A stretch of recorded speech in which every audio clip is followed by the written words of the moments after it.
Guten Nachmittag in Deutschland, schönen guten Morgen in die USA.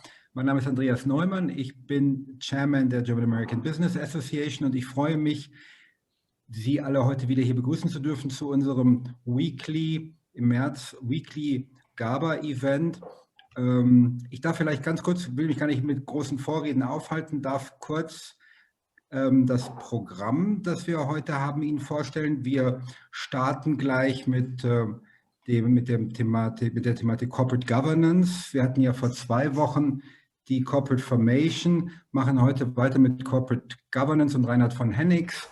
Wir haben dann Carroll zu dem Thema Advanced Tax Considerations. Pam started last week on introduction in US taxation. We will then have Dianne Jones from Maxis Advisors on the topic of incentives, and last not least, Christian Höferle, our culture guy. Now, before ich jetzt anfange, euch einzeln vorzustellen, würde ich vorschlagen, wir machen eine kleine Vorstellungsrunde. May I please ask you to introduce yourself briefly? And Reinhard, why don't you start saying a few words about yourself? Danke, Andreas. Mein Name ist Reinhard von Hennigs. Ich lebe seit rund 25 Jahren in den USA, bin deutscher Rechtsanwalt und amerikanischer Rechtsanwalt und betreue den deutschen Mittelstand. So viel mal aufgrund der Tatsache, was man allgemein sehen kann. Als ich vor einiger Zeit dazu auf den Gedanken gekommen bin, ein Buch zu schreiben, hat meine Frau mir gesagt, ach, wie schön, dass du ein Buch geschrieben hast. Jetzt bist du wenigstens nicht nur Rechtsanwalt, sondern kannst sagen, dass du Autor bist. Was dann bei mir zur Frage führt, ob man als Autor ein angesehenerer Mensch der Gesellschaft ist, denn als Anwalt. Doch die Entscheidung überlasse ich Ihnen. Ich lebe seit vielen Jahren hier, genieße die Dualität des Lebens mit Deutschland und Amerika, habe inzwischen auch beide Pässe und bin bis zu Corona etwa einmal im Monat in Deutschland gewesen und freue mich nach meiner erfolgten Impfung auf meine nächste Deutschlandreise, dass das dann wieder seinen geordneten Gang geht, und sollten irgendwelche One-on-One-Rückfragen sein, herzlich gerne. Wir planen das in Deutschland mal ein, und Deutschland ist viel zu schön, um nach der Corona nicht wieder sofort rüber zu fliegen. Als Rechtsanwalt betreue ich BridgehouseLaw und wir sind als Team mit Berlin, Atlanta, Charlotte und Vancouver auf dem transnationalen Bereich spezialisiert. Andreas, zurück zu dir. Ob der Autor dich zum besseren Mensch machen wird, kann zumindest einer unserer Teilnehmer wahrscheinlich dann sagen, wenn er ein Buch gelesen hat. Ich kenne es natürlich. Es ist neutral. Du warst gut, du bist und bleibst gut. So next in line is Pam Carroll. Would you please say a few words about yourself? Go ahead. Sorry, my speaker went out right then. Can you hear me? Yes, we can all hear you. Okay, good. So I'm an international tax senior manager at Elliott Davis, and I work with a lot of corporations that are starting businesses in the United States for the first time. So today we're going to talk a little bit about the tax world in the United States and what you would face with sales and use tax and some of the local taxes, and then revisit some of the federal filings, and just looking forward to having that conversation. We just talk with many businesses every year about what they face when they come here for the first time and how to be successful. Elliott Davis is mainly centralized in the southeast of the United States, but are available to consult with companies that are starting anywhere in the United States, and often do. So looking forward to that. Thank you. Thank you. Looking forward to your presentation, and looking forward, Dianne, to your presentation as well. One of my favorites, actually. Your topic is incentives. Let me translate that into Wirtschaftsförderung, maybe. That's a very interesting topic. So looking forward to your presentation. But now, brief introduction of Maxis Advisors. Yeah, thank you, Andreas. Yeah, so I am Dianne Jones. I'm with Maxis Advisors. We are a consulting firm that's based in Charlotte, North Carolina, but we work all over the U.S. So we work with companies that are looking to grow and find a new U.S. operational location. We help them evaluate where they can find the best workforce and labor for their project. And then we work with CPAs like Pam on understanding where you'll have the best offsets of your state and federal taxes, where we can offset some of those costs. And then we negotiate what we like to call impact incentives or negotiated incentives, which will help companies reduce their upfront and ongoing operational costs. I've been with Maxis for 7 years. And like I said, we're based here in Charlotte, but we work all over the US. And I look forward to telling you a little bit more about how we can help your company perhaps in your new US operation. Wonderful. And we will listen to you at about 5 p.m. Local German time. Perfect. So lastly, Christian Höferle, who I also always call our culture guy. So now I'm also very much looking forward to your presentation. That's always, we all wir fühlen uns immer so sehr verbunden und nah den Amerikanern und die Amerikaner uns. Der Teufel steckt im Detail, sage ich jetzt einfach mal so. Und dann freue ich mich vielleicht auf Hinweise von dir, aber vielleicht erst kurz eine Einführung zu dir selbst. Christian, bitte. Many thanks. Good morning, everybody. Diane, Pam, nice to meet you via this avenue. Schönen guten Nachmittag, guten Morgen, wo auch immer Sie sich in der Welt befinden. Mein Name ist Christian Höferle. Ich bin Bayer, bei Geburt, Deutscher qua meines Passes und Amerikaner aufgrund meiner Lebensentscheidungen. Bin ähnlich wie Reinhard seit vielen Jahren hier in den USA, seit 4 Jahren in Atlanta, Georgia. Davor viele, viele Jahre in Tennessee und auch in anderen Teilen des Landes unterwegs. Und ja, The Culture Guy, das ist, danke Andreas für diesen Namen, den ich mir nicht selber gegeben habe. Der wirkt etwas prätentiös auf manchen. Der wurde mir verpasst von den Menschen, mit denen ich in der Vergangenheit zusammenarbeiten durfte. Und die haben gesagt, ja, du bist doch der das mit Kultur macht. Und bis heute muss ich meinen Eltern erklären, was ich mache. Die haben das immer noch nicht verstanden. Und daran liegt auch schon die Krux, dass Menschen oft nicht verstehen, worum es da bei diesem Thema geht. Der Teufel steckt im Detail. Ich würde es gern ein bisschen umdrehen und sagen, vielleicht steckt auch das Engelchen im Detail. Wir wollen beide finden und wissen, wann wir mit dem Teufel oder mit dem Engel zu tun haben.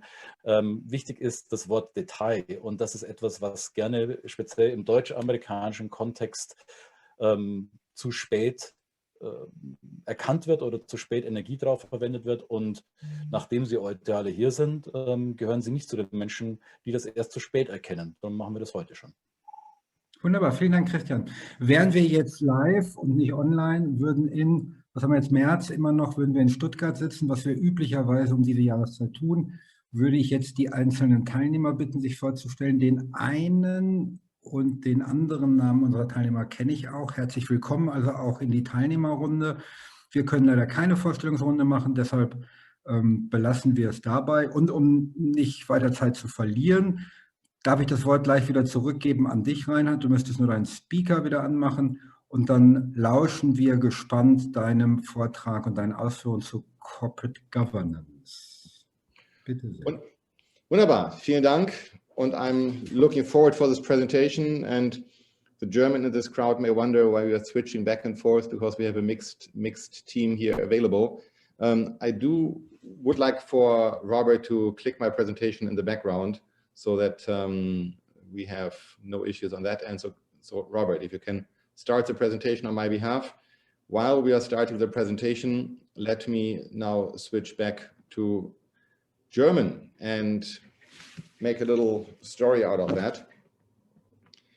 Ich hatte ja schon eben in meiner Vorstellung kurz gesagt, dass ich als Buchautor in diesem Jahr, im letzten Jahr ist das ja schon gewesen, mich mit diesem Buch Morning Musings hervorgehoben habe. Und Andreas, deine Steilvorlage, kann ich nur sagen, hätte ich nicht besser machen können. Du hast damit sozusagen einen Appetit auf das Buch geweckt. Und diesem Appetit komme ich gerne nach, indem ich sage, ich versende gerne nach meinem Vortrag das Buch an jemanden, der eine spannende Frage genauso spannend und vor allem richtig beantwortet. Und das machen wir über den Chat. Insofern, wer mein Buch haben möchte, wo auf rund 160, 140 Seiten deutsch-amerikanische Dinge vorgestellt werden, globale Beobachtungen, Immigration und sonstiges, der möge sich doch mit Freude auf dieses Buch stürzen und insbesondere möge er sich oder mögen Sie sich doch dann bei mir melden, wenn es dazu Rückfragen gibt. Insofern lobe ich hiermit dieses Buch aus. So viel dazu. Die Präsentation beginnt. Next slide, please. Das Thema ist Corporate Governance, was ja die Frage beinhaltet, wie kriege ich meine gesellschaftsrechtlichen Dinge so unter den Griff, dass alles seine geordnete Richtigkeit hat und vor allem, dass ich sicher gegenüber Angriffen von Dritten bin, die möglicherweise mir ans Leder wollen. Stichwort Haftung, Stichwort auch Durchgriffshaftung. Next slide, please. And one more. Insofern sind die 3 Themen jetzt Gegenstand des heutigen Morgens. Es geht um die Unternehmenspolitik und Unternehmensordnung, es geht um die Frage der Organhaftung und zum Schluss natürlich um die genauso spannende Frage der Vermeidung der Durchgriffshaftung. Ich weiß, dass auf vielen Präsentationen immer Durchgriffshaftung steht, aber tatsächlich geht es ja um die sogenannte Vermeidung der Durchgriffshaftung, denn das soll ja das große Thema sein. Next slide, please. Wir sehen, dass nach der Gründung der Firma, und das ist ja etwas, was ich vor einer Woche schon erklärt hatte, dass nach einer Gründung der Firma ja eigentlich alles soweit so gut ist. Soweit so gut heißt, die Firma ist am Leben.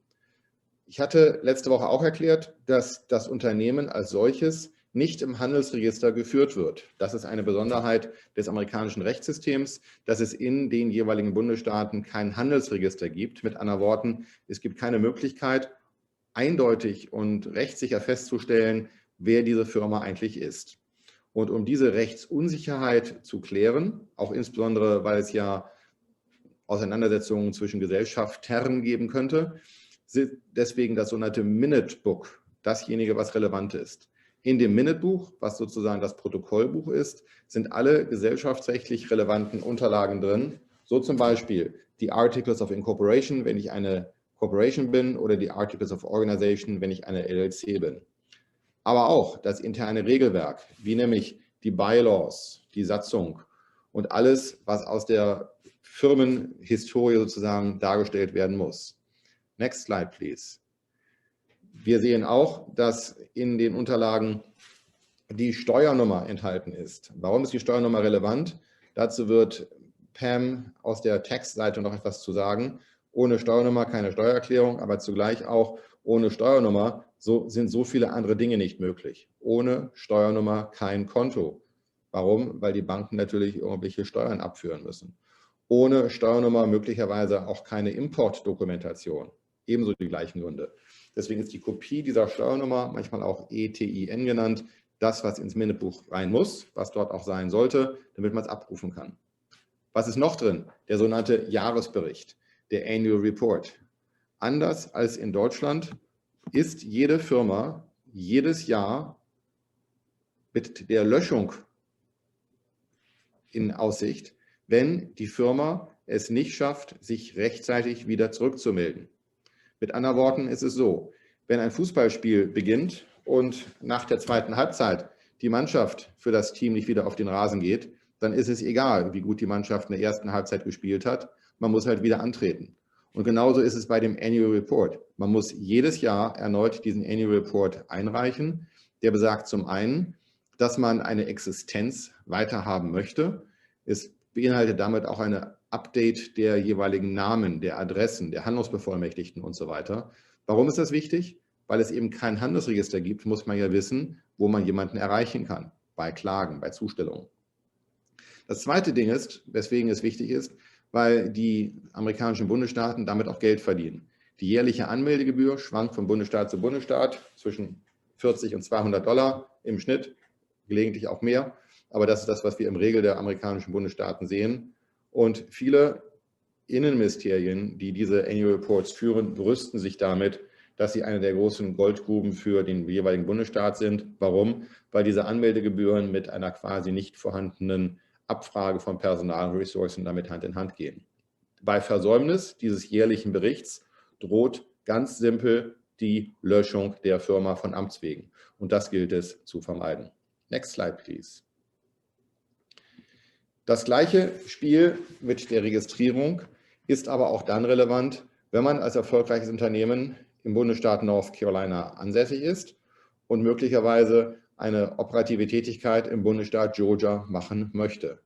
Dann muss man, weil diese wesentlichen Geschäftsinteressen auch im weiteren Bundesstaat anfallen, sich auch dort in diesem Bundesstaat anmelden. Und damit ist in diesem Bundesstaat eine Application for Certificate of Authority notwendig, wobei man berücksichtigen muss, das variiert auch von Bundesstaat zu Bundesstaat, aber im Regelfall erfolgt es so, dass man eine Gründungsurkunde beilegen muss, eine Anmeldegebühr beilegen muss und dann war es das. Aber es gilt das Vorgenannte. Auch in den Bundesstaaten muss man jedes Jahr sich erneut melden, sodass es eine Übung ist, die man jedes Jahr machen muss. Und wir reden über Corporate Governance. Was muss man machen? Was will man machen, damit die Firma weiter am Leben bleibt? Hier ist es relevant, dass die Firma diese Schritte macht, auch in den jeweiligen Bundesstaaten, um zu vermeiden, dass diese dort von Amts wegen gelöscht wird. Warum ist das relevant?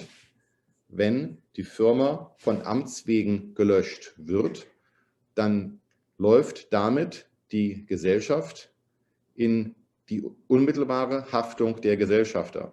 Ich will sagen, die Gesellschafter, oftmals die europäischen Muttergesellschaften, sind damit in der unbegrenzten Haftung und das ganze System, ich gründe eine amerikanische Tochtergesellschaft, um aus der Haftung rauszukommen, das ganze System greift nicht mehr, weil man dann in die unbegrenzte Haftung der Gesellschafter reintritt. Next slide, please. Ebenso sieht man in den Minute Book das Aktienzertifikat oder Unterlagen, aus denen sich die Aktien und damit die Eigentumsstellung erkennen lässt.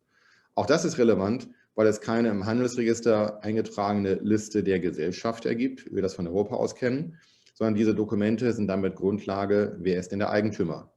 Das braucht man zum Beispiel bei der Visabeantragung, wo man nachweisen muss, wer hat welche Grundlagen der Visabeantragung, wem gehört die Firma und ähnliches. Und ebenso sollten in dem Corporate Minute Book sein die Besprechungsprotokolle, die Gesellschafterbeschlüsse und alles, was halt relevant ist. Mit anderen Worten, das, womit man die Firma nach außen darstellt, muss man dort hier vorrätig halten. Next slide, please.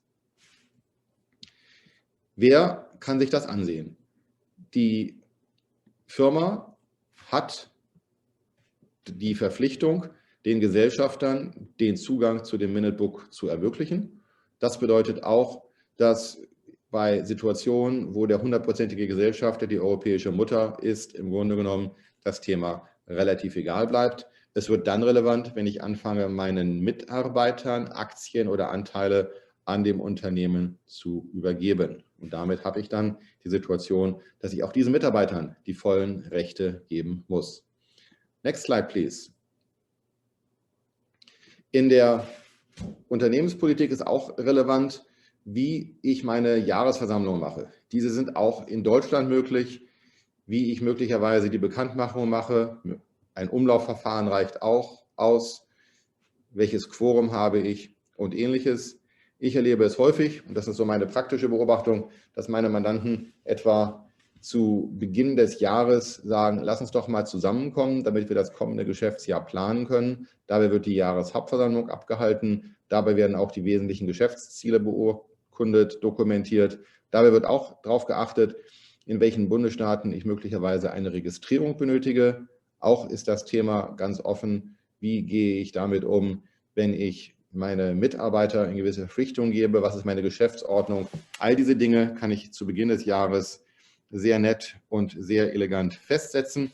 Und auch dieses gehört dann in das Corporate Minute Book hinein. Next slide, please. Wir sehen in dem Corporate Minute Book damit das schon eben angesprochene Kompetenzverteilung. Wie viele Unterschriften müssen notwendig sein, so wie wir es aus Deutschland kennen, der Linksunterzeichner und der Rechtsunterzeichner. All diese Dinge gibt es natürlich auch in den USA.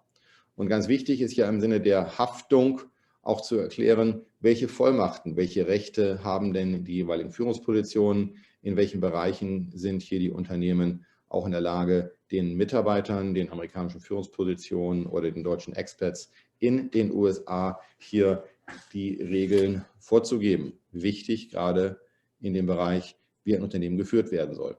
Next slide, please.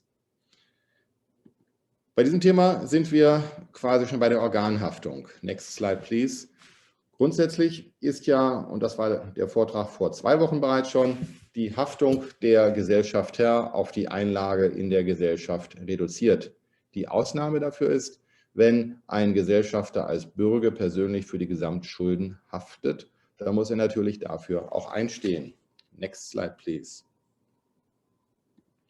Und das geht dann damit Hand in Hand, dass natürlich der Vorstand auch eine Haftung hat. Und diese Haftung lässt sich simpel mit den 3 Begriffen zusammenfassen. Es besteht eine Sorgfaltspflicht.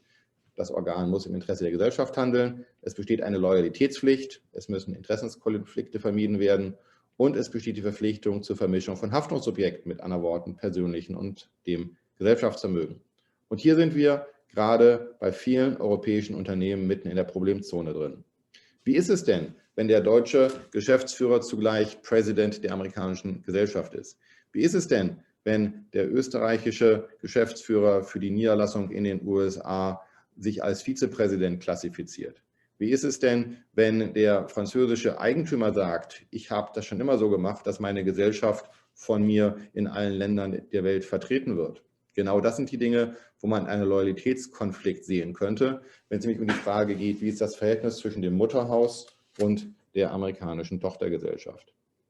Die Vermischung und Vermeidungssituation lässt sich auch abstrakt so darstellen, dass man sagt, es ist gar kein Thema. Aber rein praktisch sehen wir Situationen, und das wird auch sicherlich unser Steuerberatungsteam unterstützen, dass plötzlich Zahlungen auf die deutsche Muttergesellschaft, auf das amerikanische Konto erfolgen. Oder aber die österreichische Gesellschaft sagt, wir unterhalten gar kein Konto in den USA, aber trotzdem möchten wir diese Transaktion direkt abwickeln und plötzlich gibt es einen Geldeingang auf dem amerikanischen Konto. Und hiermit vermische ich dann Gelder und Vermögen. Next slide, please. Die Pflichten, die der Vorstand sozusagen hat, haben auch die Officers. Und wenn wir auf das Next slide, please, gehen, die Situation, die natürlich in aller Munde ist die Frage, wie im Bereich Volkswagen hier eine Haftung angesehen wurde für die Individuen, für die Personen, die hier tätig waren. Das sind Dinge, wo man sich überlegen muss, wie stelle ich mir als Unternehmen interne Regeln dar, dass es entweder klar ist, wer welche Aufgaben hat, wer welche Kommunikation hat, dass aber auch klar ist, wie der Unternehmen möglicherweise in solchen Situationen aus der Haftung kommen kann. Aber als Takeaway in der jetzigen Situation, die US-Behörden versuchen, die verantwortliche Person zu finden. Und sei es eine Person, die eigentlich ein Ausländer ist. Next slide, please.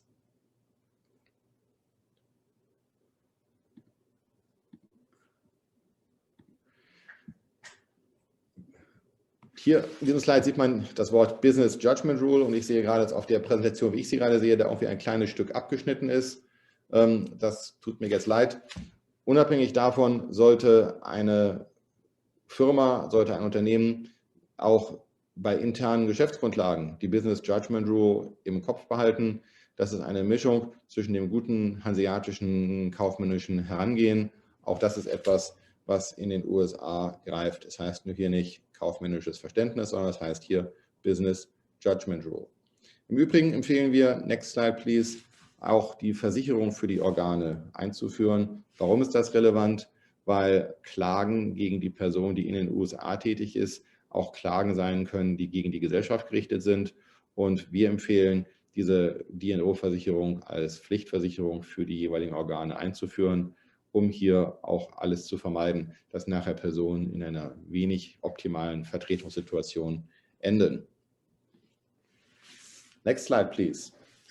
Wir empfehlen ebenfalls bei Unterlagen immer darauf zu achten, wer unterschreibt für wen. Wer unterschreibt für wen? Das ist so etwas, wie man es aus Deutschland kennt, mit dem Hinweis PPA oder IA oder ähnliche Dinge. Bloß weil wir in Amerika sind, muss das ja nicht anders sein. Und die Formulierung, wie das man hinter seinem Namen mit einem Komma abgetrennt die Funktion aufnimmt, ist etwas, womit man gegenüber jedermann auch erkennbar machen kann, dass die eigene Haftung als solches abgelehnt wird. Und zum Thema Haftung kommen wir damit zur Durchgriffshaftung. Next slide, please. And Robert, click one more. Grundsätzlich hätte ich ja schon gesagt, ist der Ansatz, dass die Gesellschafter und die Organe von einer persönlichen Haftung geschützt werden. Ausnahmen davon sind, wenn der Haftungsschutz durch Maßnahmen der Gesellschaft ignoriert wird. Dann besteht eine Durchgriffshaftung. Next slide, please.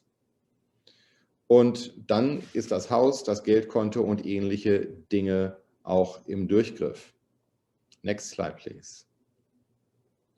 Wir sehen das immer dann, wenn ich halt 4 Hauptkriterien beobachte. Ich sehe betrügerische Handlungen. Und da sage ich mal ganz simpel, jeder, der heute hier zuhört, wird solche betrügerischen Handlungen nicht vornehmen. Das zweite Thema ist mangelnde Kapitalausstattung. Warum ist das relevant? Wenn eine Firma zu knapp mit Kapital ausgestattet ist, dann besteht die Vermutung, dass hier keine selbstständige Unternehmenseinheit da ist. Auch in der Regel nicht das Thema. Wir sehen mangelnde Kapitalausstattung eher ein Problem bei der Visaerteilung. Damit bleibe ich bei den letzten zwei Themen. Die mangelnde Trennung zwischen Eigentum und Gesellschaft, beziehungsweise das, was die Amerikaner dann Alter Ego nennen, das zweite Ich. Nämlich dann, wenn eine Vermischung und Vermengung zwischen Eigentumsstrukturen, zwischen Geldflüssen und Ähnliches erfolgt. Das Beispiel der österreichischen Firma, die eine Rechnung stellt, die auf die amerikanische Tochter gezahlt wird, hatte ich schon erwähnt. Das Beispiel bleibt weiterhin aktuell und wir sehen es immer wieder, dass solche Zahlungen erfolgen. Next slide, please. Die Kriterien hierfür, dieses Alter Ego, sind mithin, dass ich identische Eigentumsverhältnisse habe, dass die Personen identisch sind, die auf beiden Seiten handeln und dass beide Gesellschaften die gleichen Büroadressen und Arbeitnehmer haben. Und das ist oft gegeben, wobei ich möglicherweise natürlich bei einer europäischen Gesellschaft nicht die gleiche Büroadresse habe. Aber wir sehen immer wieder, dass die europäische Muttergesellschaft über die amerikanische Tochtergesellschaft auch operativ tätig ist. Und genau das macht die Haftung möglich. Und das soll es ja eben gerade vermieden werden. Die Enthaftung ist das heutige Thema. Next slide, please. Hier sieht man bei einem Fall, und Amerika ist ja ein Fall des Case Law, wo verschiedene Firmen mit einer Art Scheinpapiersituation aufrechterhalten worden sind. Die eine Firma hat keine Steuererklärung abgegeben, keine Dividenden oder Gehälter gezahlt. Die einzige Gelder wurden verwendet, um für seine Frau ein Auto zu kaufen, einen Babysitter zu bezahlen. Wenn ich jetzt aber hier nicht seiner Frau ein Auto zu kaufen reinschreibe, sondern sage, es wird für den europäischen Vorstand ein Auto gekauft, das dieser nutzen kann, wenn er in den USA unterwegs ist, beziehungsweise es werden Hotelkosten für den europäischen Vorstand bezahlt, wenn er in den USA ist, dann ist das Thema schon ganz anders. Und hier ist möglicherweise, wie so oft im Leben, der Teufel im Detail, wo man darauf achten muss, wie präsentiere ich mein Unternehmen gegenüber außen und wo mache ich einen Durchgriff möglich. Next slide, please. Hier hatten wir eine Situation, wo der Beklagte gleiche Telefonleitungen, Spesenkonto und insbesondere zinsfrei erhebliche Summen zwischen den Gesellschaften hin und her geschoben worden sind. Das sind Dinge, die wir leider häufiger sehen, wo die europäische Muttergesellschaft der amerikanischen Tochtergesellschaft mal ein Anschubdarlehen gibt. Das sollte man tatsächlich vermeiden. Kommen wir zum Next Slide. Und hier sieht man, dass mit ein paar wenigen Dingen eine klare Trennung der Haftung möglich ist, eine klare Regelung, eine klare Vertriebsvereinbarung, eine klare Gesellschafterregeln, Trennung von Bankkonten, sorgfältige Führung von Minute Book und die jährliche Hauptversammlung mit allen Erklärungen, was dazu notwendig ist, enthaftet ein und genau darauf kommt es an. Kommen wir zum Next Slide und damit fast pünktlich zur halben Stunde zu der Fallfrage, wer möchte das Buch haben? Und ich bitte doch all diejenigen, die an dem Buch Interesse haben, mir eine Antwort über den Chat reinzurollen. Und derjenige, der meine Frage als erstes richtig beantwortet, bekommt das Buch von mir mit großer Freude zugeschickt. In wie vielen amerikanischen Bundesstaaten muss man sich registrieren, wenn man in jedem amerikanischen Bundesstaat unternehmerisch tätig ist? In wie vielen amerikanischen Bundesstaaten muss man sich registrieren, wenn man in allen amerikanischen Bundesstaaten tätig sein möchte? Und ich freue mich auf die richtige Antwort im Chat dazu.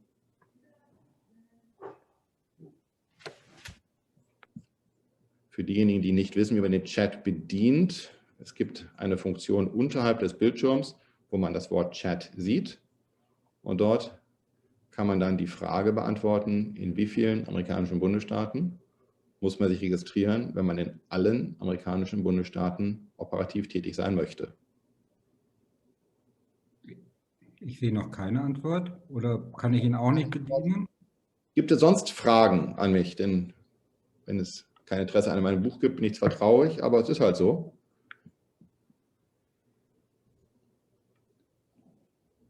In wie vielen amerikanischen Bundesstaaten muss man sich registrieren, war die Frage. Es gibt 50 amerikanische Bundesstaaten und ich sehe jetzt teilweise schon Antworten reintickern. Okay, bislang sehe ich von den Teilnehmern noch keine richtige Antwort. Das finde ich interessant. Kommen wir zu der Auflösung. Es gibt 50 amerikanische Bundesstaaten, also muss man sich in 50 amerikanischen Bundesstaaten registrieren. Panelists, das war geschummelt. Ihr habt das alles schon mal von mir gehört. Insofern. Aber ich habe für die Zuhörerin gemacht. Genau, für einen Gummipunkt. Andreas, wenn du das Buch immer noch nicht hast, kann ich es dir gerne zuschicken. Okay, dann habe ich alles, was ich wollte. Gibt's Fragen? Markus hat es beantwortet.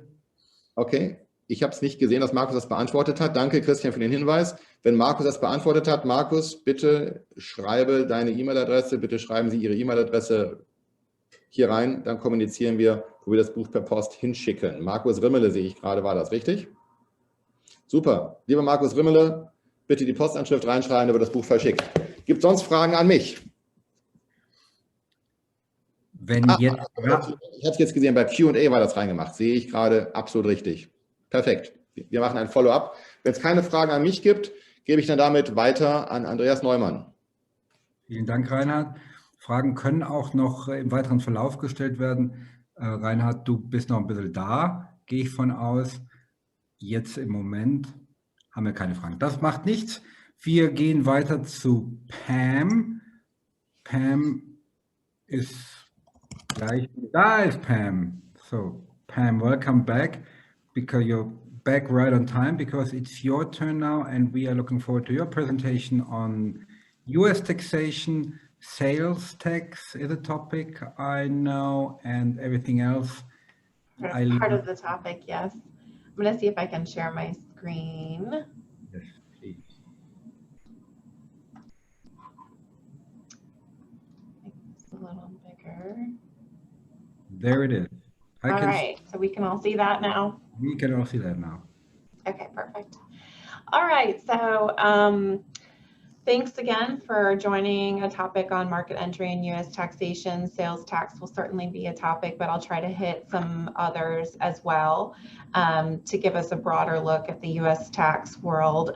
Just as by way of introduction again, Elliott Davis celebrated its centennial anniversary this past year in 2020, so we're 100 years old as of 2020, and we have primary locations within the Southeast. Approaching 800 professionals, but we serve companies all over the United States and particularly with international inbound businesses. Our core services are consulting, tax, and audit and assurance. We have ancillary services, cybersecurity, transfer pricing within that, but those are our base services. And we are part of an international network known as MORE. MORE is a group of independently managed entities that provide us international interdependencies. So if we have a client or a customer that needs assistance globally, we're able to reach out to a lot of our network firms for assistance. So while we are centralized in the Southeast of US, we really do have a global presence within MORE. So just a little bit about that. From a presentation standpoint, an agenda, we're going to go over some base federal corporate income tax filings, talk a little bit about sourcing of income. It's an extremely important topic when we think about whether something is going to be taxed in Germany or taxed in the United States, or potentially in both, which leads us to tax treaties, whether or not there is a tax treaty benefit that can be claimed.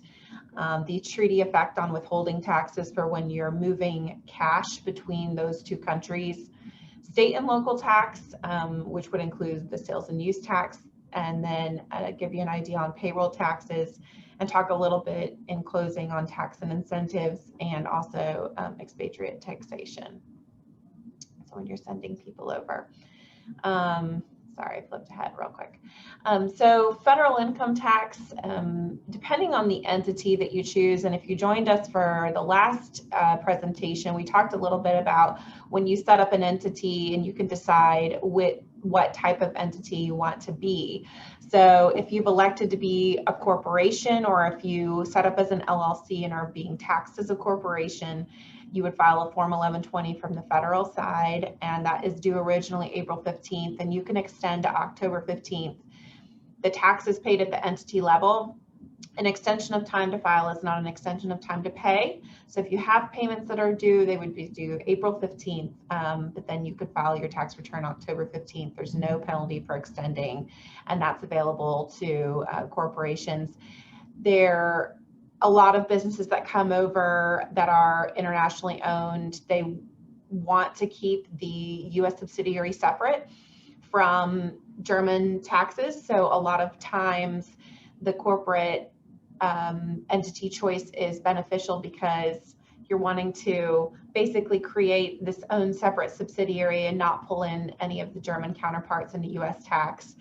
And so a branch is almost the exact opposite of that, where you set up an LLC, you don't elect to be taxed as a separate entity, and basically the German parent company becomes the filer in the United States. The deadlines are the same. The tax is paid at the entity level, but there's a separate branch profits tax that could be assessed on that. And then basically there's transparency between the US subsidiary and the German company that holds it.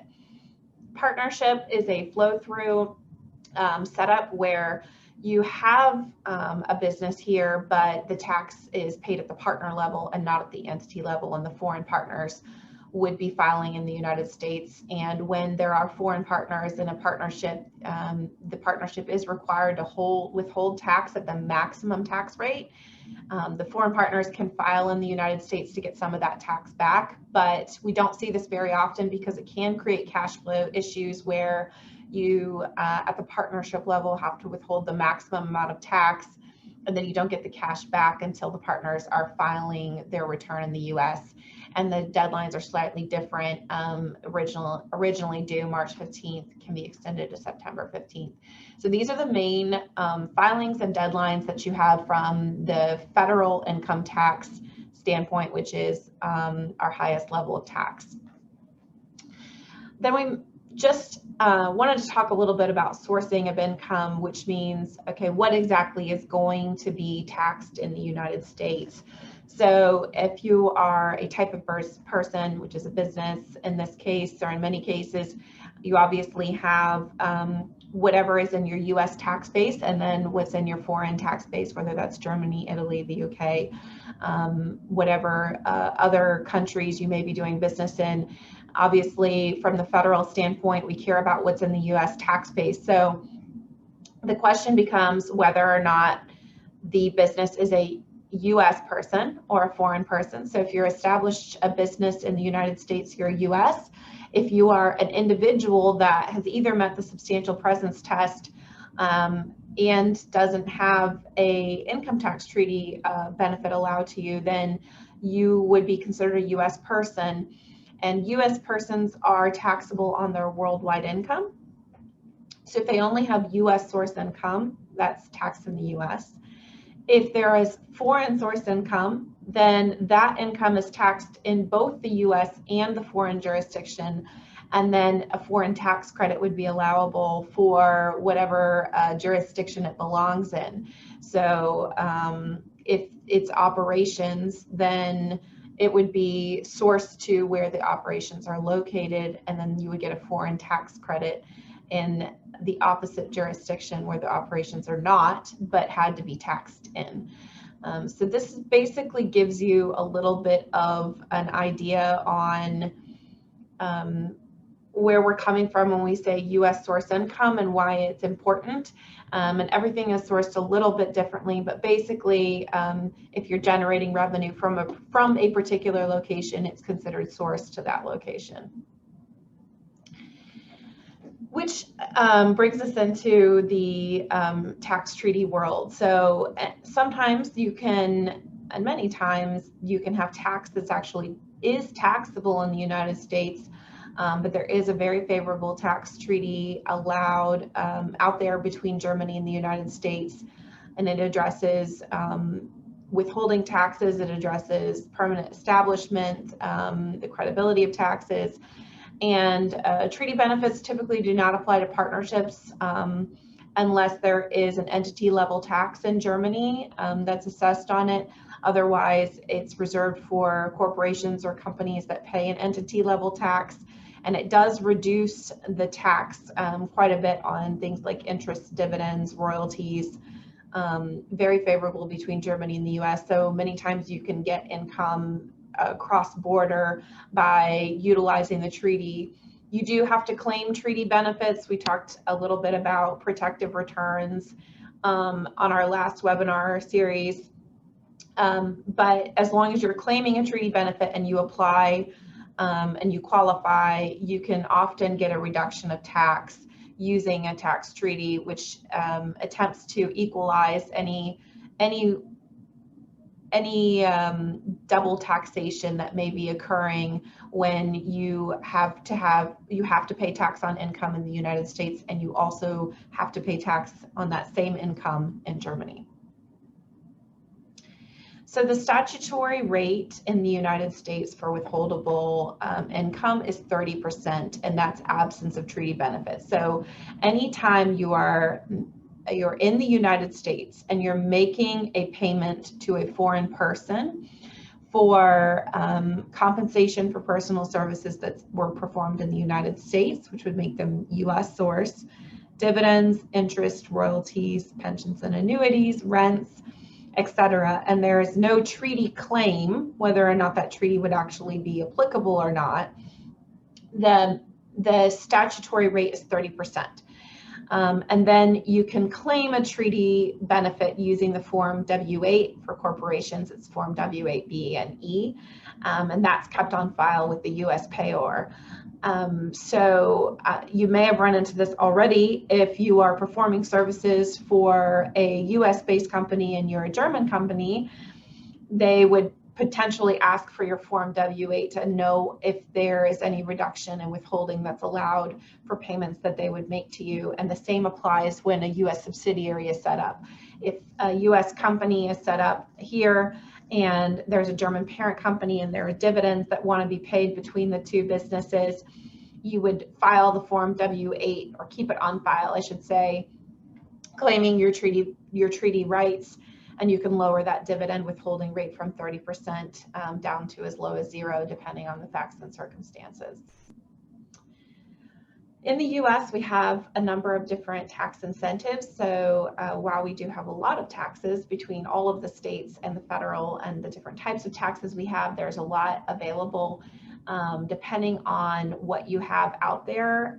From the state level, there's jobs tax credits where you're establishing jobs, investment tax credits where you're coming to the US and you're putting a lot of property in service.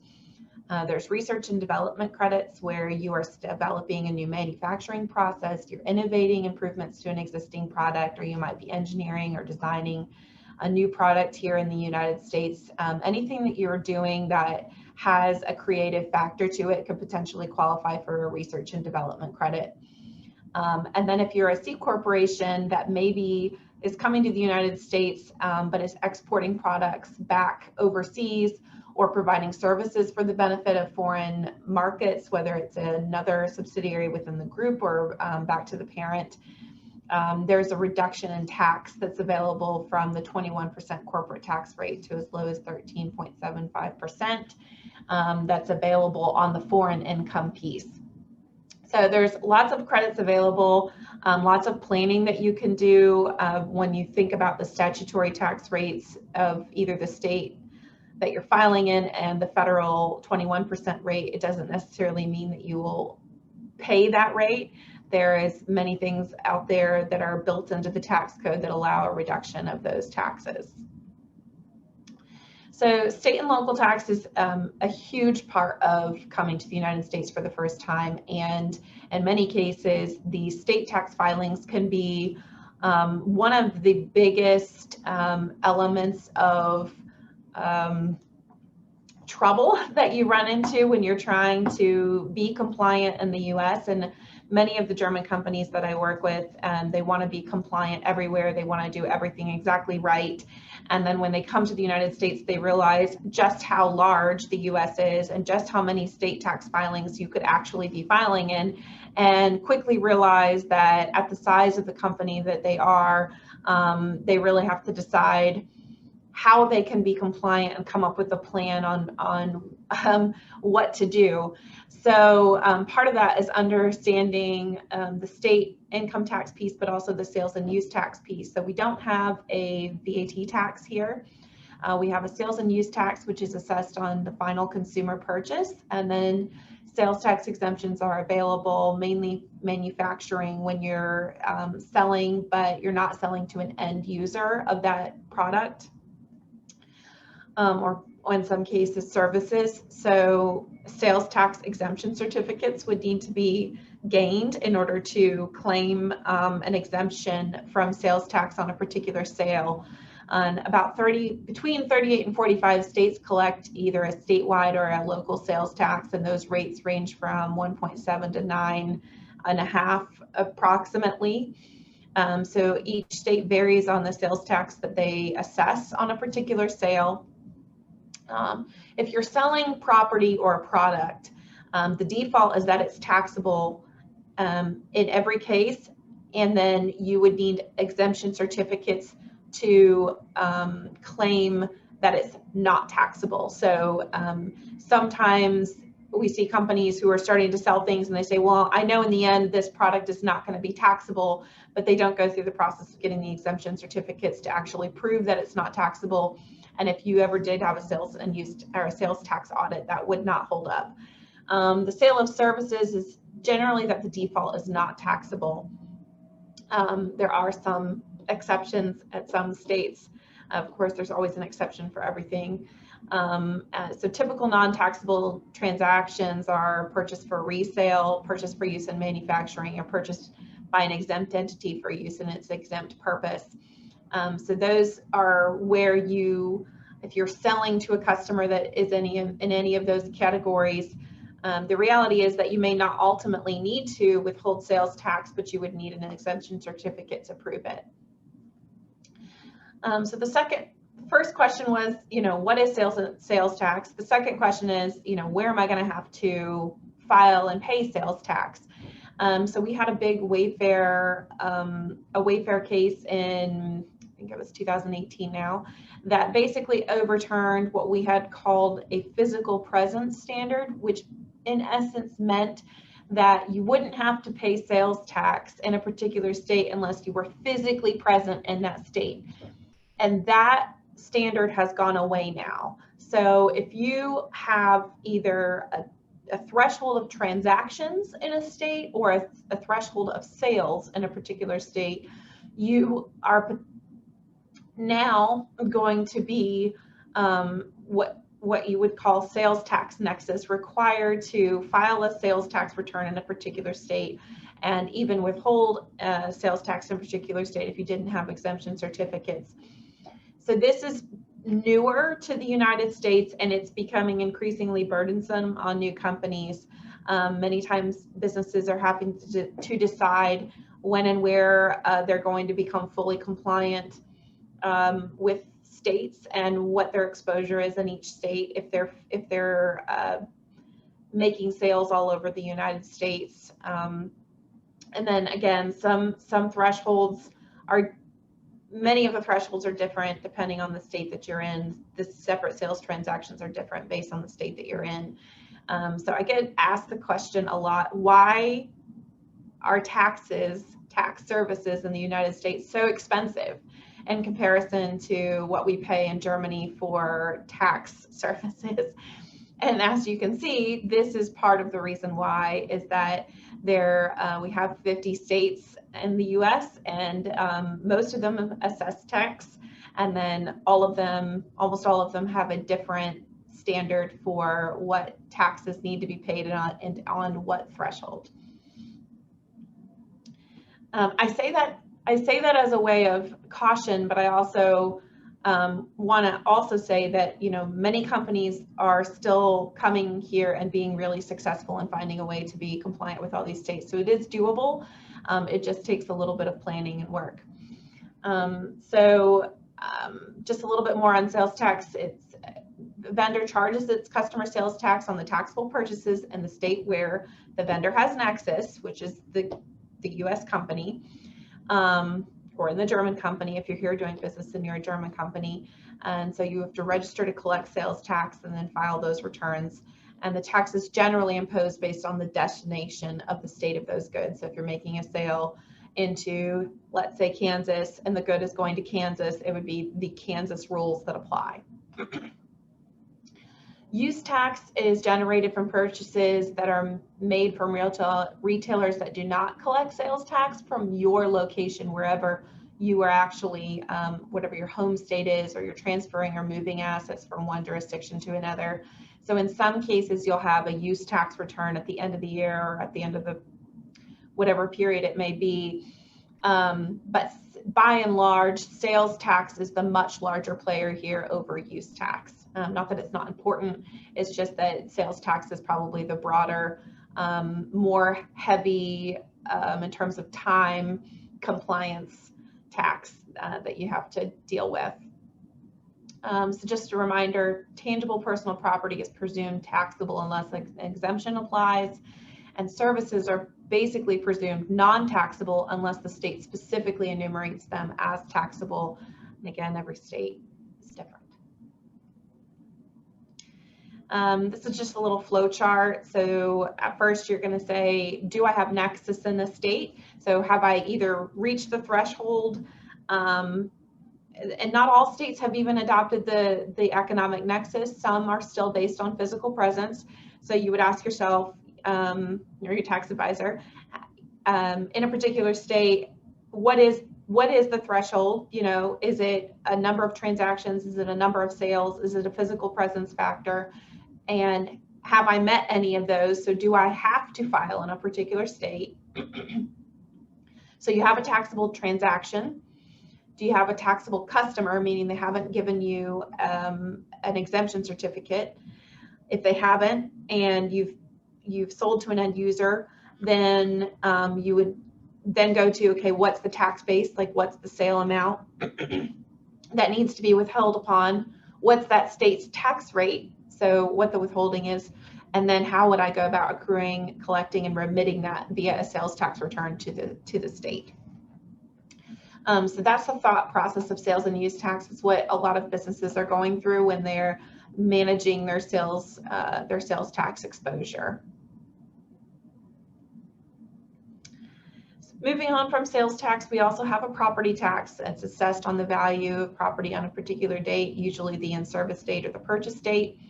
And then we do have some fee in lieu and tax agreements. So if you're coming to the United States and you're planning a pretty large investment of property, you can negotiate with the state or the county even for a reduction of your property taxes for a certain level of investment, whether that be jobs or property. And so that's available. We see a lot of companies take advantage of that to reduce their property tax rates.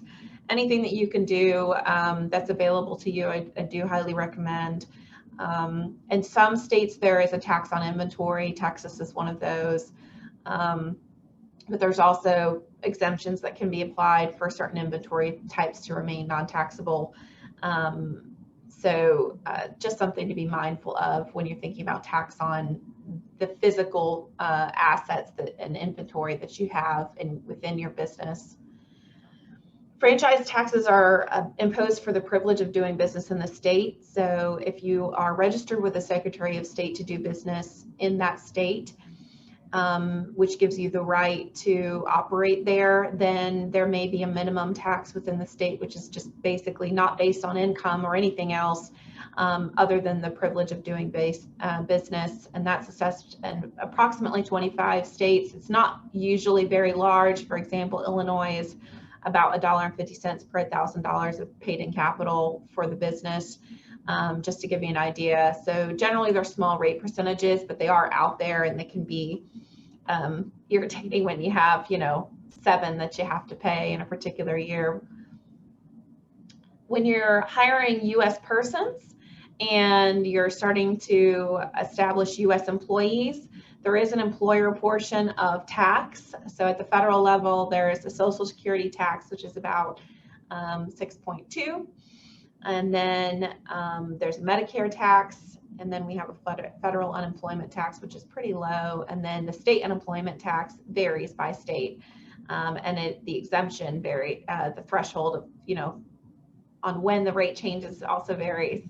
But just to give you an idea of, what the withholding tax rates are on wages that you pay U.S. employees, and that's per salary. You would withhold them through each paycheck.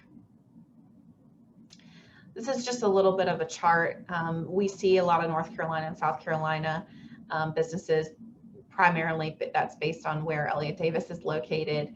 But I just wanted to show, some of the rates, corporate income tax rate, sales and use tax rate variances.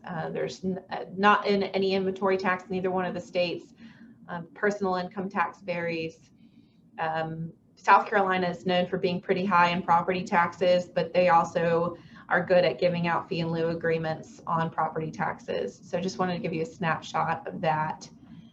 And then sort of rounding out our topics, some of our last topics are just when persons come to the United States and become taxable, if they are deemed as a resident for tax purposes, they're going to be taxed on the worldwide income, and there will be foreign tax credits that are available to take within the United States if they also had to pay income tax in Germany, but they would be required to include all sources of all income, no matter where they are in the world. So if there's an individual that is in Germany and they have a pension in Germany or interest income in Germany, and they're renting their apartment in Germany, then all of that income would be required to be reported, at the very least, in the United States. They would calculate a tax on it and then could get a foreign tax credit in the US on that income, but it is required to be reported. And I think sometimes I get questions on, a parent company has hired someone to go start up the US business for the first time, and then they're filing their first US tax return. And they say, what does my German anything have to do with what I'm doing here? But once they've been here long enough to become a US tax resident, we have a worldwide tax regime. So all of it is relevant at that point. If you're a non-resident, but you have earned income in the United States, then you're taxed on your US source income, which is just the income that you've earned here. And that's all that's reportable. They don't have to report anything that they have in a foreign country. And then there's, if there's income, interest, rents, dividends, royalties that are assessed or that are earned by a non-resident alien, then the 30% treaty statutory rate applies in absence of a treaty, as I mentioned previously. That's the withholding tax. So how do I know if I've reached substantial presence? How do I know if I am a U.S. tax resident? So it's actually a 3-year calculation. So you would need to be present in the United States for at least 31 days in the current year, the current calendar year that you're looking at, and then at least 183 days, which is calculated as 100% of the days in the current year, 1/3 of the U.S. days in the previous year, and 1/6 of the U.S. days during the second preceding year, and days when you fly into the United States and when you leave the United States count as 1 full day, and vacation days count as well. So it's not just working days, it's any days that you are physically present in the U.S. counts towards your substantial presence test. So just a quick example, no one was really traveling in 2020, so ignore the reality of this example, but let's just assume Peter, who's a German engineer, is employed by a US company and is present in the US for 130 days during 2020, 120 days during 19, 120 days during 18. He's not a green card holder, which would make him automatically taxable in the US. He is a resident alien for 2020 because he's present in the US on at least 31 days in 2020 and for at least 183 equivalent days during the 3-year period, which you can see calculated there. And that's how we determine whether an individual is taxable in the US. So there's some considerations. There's a totalization agreement, which allows an equalization of Social Security. So just because someone comes to the US doesn't mean that they necessarily have to pay into the US Social Security system. There are elections that can allow you to only pay into the German Social Security. There's treaty benefits. You can take a closer connection. There's definitely things that you can do to either avoid taxation unnecessarily for the German company and unnecessarily for the person that's sending over to the US. It just takes some planning. So we do that. We have lots of those conversations all the time in terms of planning for somebody to come over and establish that US subsidiary. And there is going to be more at first, but we do our best to try to make it as minimal as possible. So please stay in touch. If you have any questions, I'm more than happy to answer them either now or over email or phone call afterwards. And I appreciate your time. Thank you very much for your presentation. We do have one question. I don't think you've seen it yet. Klaus wants to know, is the nexus for sales tax also applicable to a company selling out of Germany? Or did you cover that already?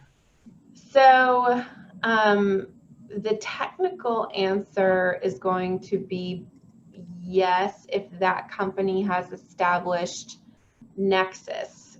So the question is whether that company has done enough in the US and in the state to be a taxable entity here. So that's a conversation I'd be happy to have. It's all facts and circumstances driven, but yes, you can actually have federal treaty benefits apply to a company coming and doing business in the United States, but be doing a business in a state that does not allow for treaty benefits. So not every state adopts the German-US treaty.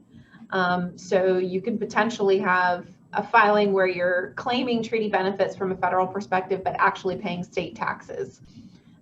Because each state is different.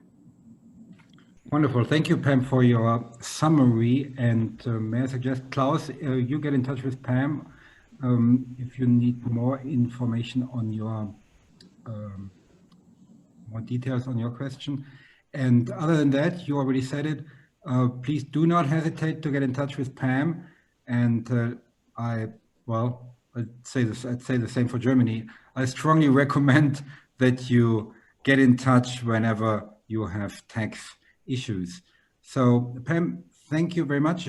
Any other questions from our visitors, from our audience? If that is not the case, I would move on and say hello again to Dianne, and welcome back, Dianne. Now we can hear you too. And we're looking forward to your presentation on incentives. Perfect. Great. I'm looking forward to giving that. Let me get that pulled up if I can. And I may need you guys to give me permission to share that screen. Great, Robert. We'll take care of that in a moment. That's fine, I'm sure. Hey, Pam, can you make me host again? Yes, I'll try.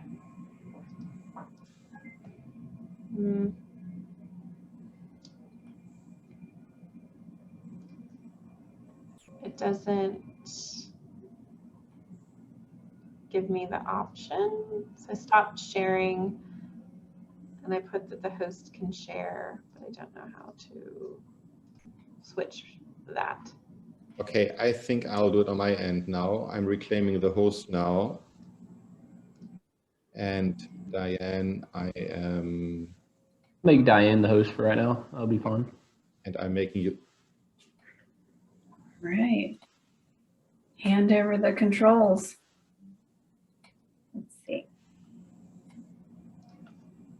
If you will.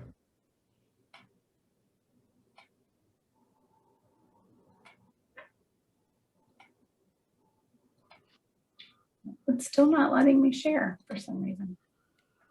We can certainly get started and you guys can work on that, I think, forever. Oh, there we go. There we go. We're up and running now. We're good. You It took it a minute. Just took it a little while. Now we can see you. Perfect. Okay, great. Let me move this.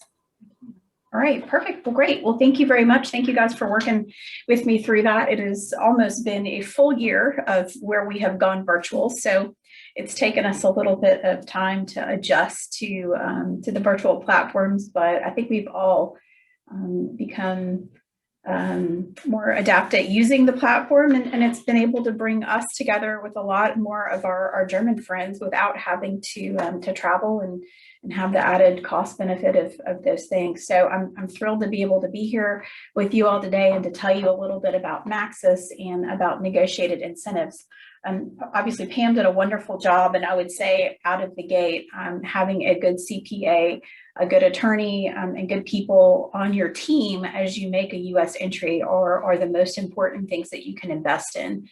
There are so many things that we see companies take shortcuts on and maybe not do the right way, thinking they can cut some corners on their U.S. entry, and ultimately they end up paying for those. So I would again just express to you the importance of building a good team and asking the right questions and having them ask you the right questions. Sometimes you don't know the right questions to ask, but they can help with that. So Pam, that was great. And you'll hear a little bit about how our firm works with companies and CPAs, just like Pam, to make sure that we're maximizing incentive opportunities for companies making a U.S. entry. So Maxis Advisors is a company that was started in 1996. We're almost 25 years old by a former government economic development official. So the owner of our company was in an economic development seat. So he worked for a local community and he assisted companies with locating in his communities. And he watched companies that would come in and know to ask for incentives and know how to enhance incentives. And he watched companies come in who had no clue how to do that. And so they received no incentives. And he thought, if the companies that needed these incentives knew how to partner with a firm that could advocate on their behalf to increase the amount of incentives that they would be able to receive from the local communities and state governments to offset their costs, they would be that much further ahead than their competition when they located in the market. And so Maxis Advisors was born. And we have, over this period of time, represented companies with almost $9 billion in capital investment. And we've secured well over 12,500 jobs across the U.S. We have a footprint that, like I said, we are based here in Charlotte, North Carolina. We also have an office in Atlanta, Georgia, but we work all across the country. So we help companies really determine where their best location is based on the needs of their business and where their customers may be based on uses of ports or raw materials, et cetera. We really help drill down on the numbers for them to make sure that they are locating in the right place. So again, that's taken us all across the country. And we actually have our first project that we may work in Alaska. So we may get to color in Alaska on that map. So we'll stay tuned for that. We have a great history here at Maxis with working with German companies. You know, we always think it's important to understand the culture of the companies that you're working with and what their expectations are. And as you can see, we've got a really good bevy of German companies with German ownership, German leadership that we've worked with here in the US in their location decisions and or their expansion opportunities here in the States. So they may have an existing facility and need another facility or need to expand the facility that they have, and we've worked with them on that. We'll talk a little bit more about that as we move through.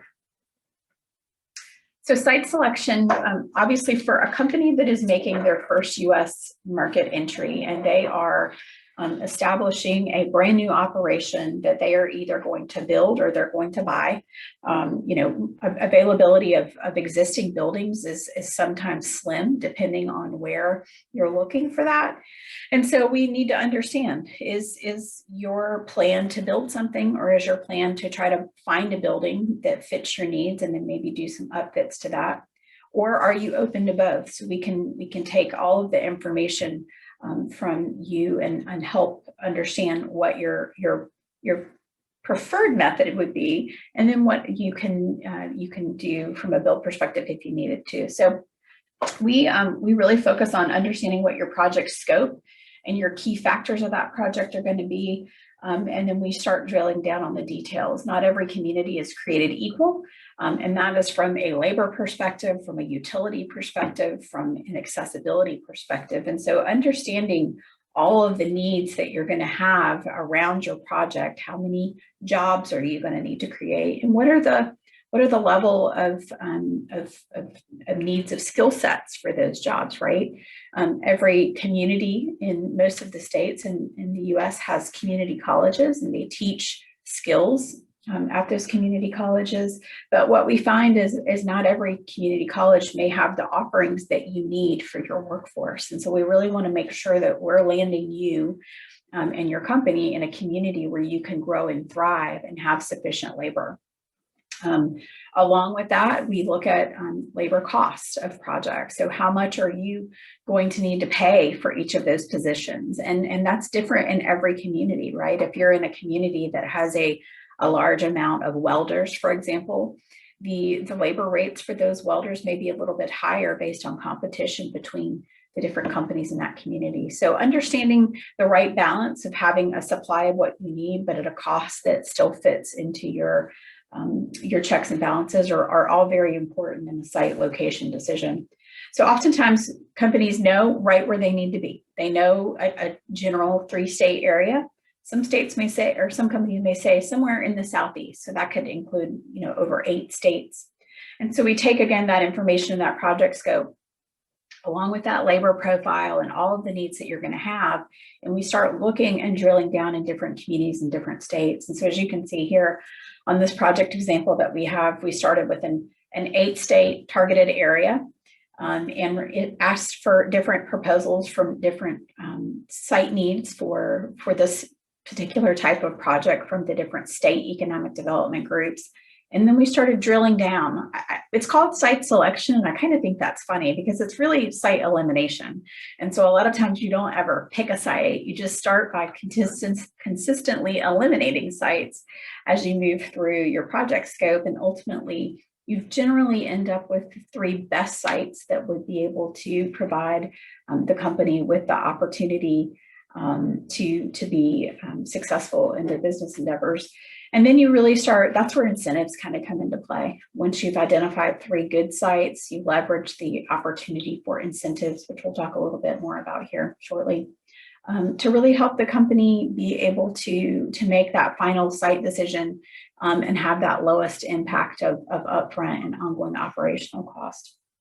So we run very in-depth financial analysis on those 4 finalist sites, 3 finalist sites, again, making sure that we understand all of the costs that are going to be associated with that project. And a lot of times we see costs that are related to infrastructure. So a site or a building, maybe it's great, except for it doesn't have the sufficient amount of water that the user may need. And so a lot of times that may mean a water line upgrade or an extension of a water line to that site. And those things cost money. And so it's really important that you've packaged and presented your opportunity as you've been working through the process to make sure that the local communities understand what your project can bring to that community, to where you put yourself in a position for the offset of those costs to be paid for on that enhancement of the water line or extension of a water line to be paid for by the community or the state. And so that's really where, we as professionals in the site selection industry understand the nuances of how to make sure that you are packaging and presenting your project from the very beginning to make sure that you're maximizing the incentive opportunities at the very end. We always say the old adage, you can't put the toothpaste back in the tube. It's really important that we control the scope of your project and unleash information that's absolutely necessary when it becomes absolutely necessary in our site selection process to again, control the scope of how that information is relieved or revealed to local communities. And also, a lot of companies are in a competitive situation. They're competing for market share with other like-kind companies. And so it's really important that these projects remain confidential. And so by hiring a third-party consultant like ourselves to kind of help protect your information, you really do have the opportunity to keep your project as confidential as long as possible in the site selection process. So we talk about incentives and site selection. We say who are the best eligible sectors for this type of project. And so really where we see the most of our companies fall into the buckets of manufacturing, distribution. That's where we see the most amount of our work come from. We have some headquarters projects or some back office projects, and we've seen a lot more of those. Over the last year, we have certainly seen where various states in the United States have put stronger restrictions on companies than other states. And so there is certainly the exploration of companies that are located in the Northeast of the United States and out west, California area. And those companies are looking to understand what the Southeast, who remained fairly open from a manufacturing perspective, what they need to do to evaluate what that move may look like. There was a lot of government shutdowns in the Northeast and in California, and manufacturers. We have one company that we're working with right now. They actually put a piece of equipment on a truck bed that they rented, and they drove it down to South Carolina from New York State and started running off of that one line because they just could not shut down their business, and it was not an option for them to remain open in New York. And so understanding what the differences are in the various state requirements over the last year has become really much more important for companies than it would have been pre-COVID. Eligible sectors we work with are apparel. You have a lot of apparel manufacturers and distribution companies. Aviation, obviously there's a large amount of aviation companies that are located in Virginia, North Carolina, South Carolina, Tennessee. So again, that southeastern region. Electronic semiconductors, food processing. I think we've all probably seen in every country, we've seen a growth in food processing. COVID has taught us that if people will do anything in a pandemic, they will eat. And so making sure that you have accessibility through your supply chains to get food to the distributors and then ultimately onto the shelves of the grocery stores has been very important. And we've seen a lot of growth in the food processing food industry here in the States.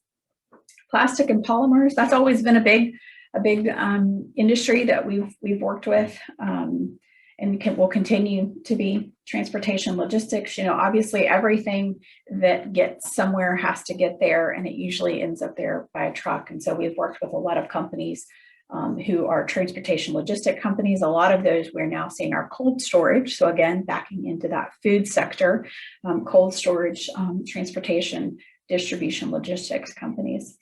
Automotive is no surprise, as the growth of the expansion of electronic vehicles continues to boom.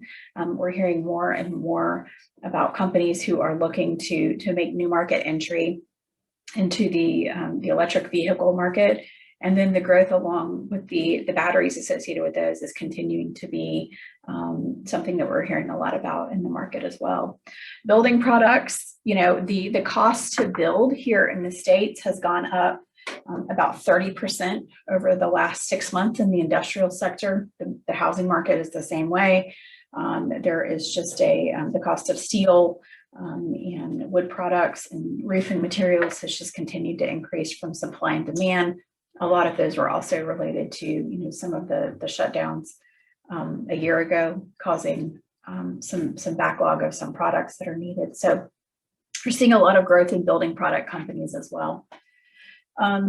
Energy, biomedical, and medical, a lot of communities are now incentivizing companies on an extra level if they are providing any type of COVID support relief through medical PPE materials or specifically any type of medications that are made for COVID relief. So understanding, where, if you have a sector that is involved in any of that, there could be communities that would give land for free, for example, or give really extra long reductions in personal property taxes because they understand that you are supporting the local economy as it relates to COVID relief. And then textiles and warehouse and distribution, those go a lot together, especially with the apparel. We're seeing a lot more of our textile friends who are trying to onshore some of their textile operations. In warehouse and distribution, we're seeing a lot more companies that are consolidating their warehouses and distribution systems because of e-commerce. The growth in e-commerce over the last year has just exploded. And so companies who are now driving customers to purchase things online and then ship directly to them are finding obviously that most people would prefer to receive their orders in one box, right? As instead of 2 or 3 different boxes, because what they ordered was at 2 or 3 different distribution points. So we're seeing consolidations of some of those distribution companies into large scale facilities where they're able to have all of their products under one roof to be able to ship out in one shipment to those customers. So I know I keep mentioning incentives, and for some folks, you may be very familiar with what that means, and other folks may not be familiar with what that means. So, and incentives are, they are cash or cash-like incentives, payments that are made to companies in effort to entice them or enhance their location decision. And so when we work with incentives, we are normally working on a few different levels, and we're looking normally at the state and local level, or we're working with some public-private entities that may own some land. They may be utility providers, groups like that. So there's 2 types of incentives. There's 2 ways to offset your cost through, again, this incentive bucket. And Pam did a great job of talking about, kind of how they evaluate things from a CPA perspective, and what we call our statutory incentives or your by right incentives. Those are the incentives that you're going to receive for just showing up. So there's nothing that you need to do other than have a really good CPA who can help give you the credits for those on your offsets of your state liabilities or your federal liabilities. So again, if you owe the federal government or the state government money, those credits will help you reduce the amount of money that you may owe them. Then there are statutory negotiated incentives. So these are incentives that you will get for showing up, but there are some ways that you can enhance them or get those offsets of those credits to be increased. And so we'll work to make sure that all of those incentives that can be increased by way of some different mechanisms are captured for you, so that if you have withholdings, you've enhanced your opportunity to offset some of those state tax and federal tax liabilities. The incentives that we love the most and we think people get the most excited about are the discretionary incentives. And these are generally what we call EBITDA enhancing incentives. They're going to come in and they're going to reduce your bottom line cost, and they're going to come in the form of cash or cash-like offsets in the form of, again, reduced operating costs. So, for example, if we're looking at a site selection project, and your project would be what we'll call in the larger ranges of things from an investment and job perspective, we can take that out to various communities and try to get free land or reductions in building costs for you. Cash grants, a lot of states offer upfront cash grants to help offset your costs of entry into the market. And so we'll leverage your project opportunity in various states to make sure that we enhance the amount of cash that you're able to get up front to offset those costs that you're going to have. We talked about utility extensions or infrastructure extensions. So site preparation grants a lot of times would go along in that bucket of infrastructure and site prep fees. If you have railway needs, we negotiate with the rail companies as well to get spurs paid for or extensions of rail paid for. So depending on what your usability of the rail would be, we're able to leverage that for you as well. Property tax abatements is a big one. In the US, you do pay property taxes in most states on your building. So you'll have real property taxes. That's what we call real property. And then you'll have personal property taxes as well. So you're going to pay taxes in some states on your machinery and equipment. Our job is to go in and make sure that you understand which states you will pay property taxes and personal property taxes. And then our main job is to go in and offset as much of those as possible. In some states, they will give you a reduced tax bill. In other states, they'll have you pay the full tax bill, and we're able to negotiate a portion of those taxes that you're able to get back in the form of a check annually. So there's different rules in different states, which again is why it's important to have an expert who's helping you be able to level set the playing field and understand where your incentive values are coming from and what they're truly being applied to, and what the real value of those incentives are. We see the states often will send incentive packages to companies, and they list all of these statutory credits in there that they're going to get anyway, but they don't evaluate whether the company is going to be able to use those. And so they may have $1 million in state withholding credits that they're showing them that they'll be able to receive, but the company may not have any withholdings. And so that $1 million is not a real number for them. And so we really try to go in and level set the playing field in various states and communities so the company truly understands what the benefits are that they're going to see from incentives and what truly their operating expenses are going to be in various states. So like I said before, we normally work with state and local governments. There are some federal incentives. Generally, the time frame that we find on those federal incentives is a pretty long time frame to get secured. And so oftentimes just based on timing of projects, it doesn't necessarily work out to go through the federal application process for those. So if we're able to get a project ahead of time, then we may be eligible for some federal tax incentives. But normally we focus on state, local, and then that public-private tax incentives or in discretionary incentives for you all. Marketing event or triggering events include new market entry. So obviously, if you do not have a U.S. facility and you are making a new market entry, that's a great opportunity for a discussion about incentives. If you have an existing facility that you're expanding, and that could be a physical footprint expansion, but that could also be capital investment. A lot of companies miss that capital investments that are made in their facility. Those add up. And so over a 3 to 5 year period, which is generally what we look at for the term of the investment of an opportunity, that could be a project in and of itself. And so it's really important, again, that you're working with someone that knows what questions to ask you to make sure that you're getting the maximum benefit of the incentives through state and local governments. Consolidations, I know I talked about a lot of the distribution networks that we're seeing consolidate. We're working on several of those projects right now. And then in the food and beverage industry specifically, we're seeing a lot of acquisitions. Sometimes the fastest way to a new market is to buy somebody that's already there and grow it. And so we're seeing a lot of companies that are doing just that. When we talk about incentive packages, generally, we are able to provide a return on your investment of between 2 and 2% of whatever your capital investment amount is. That's usually a good back of the napkin number.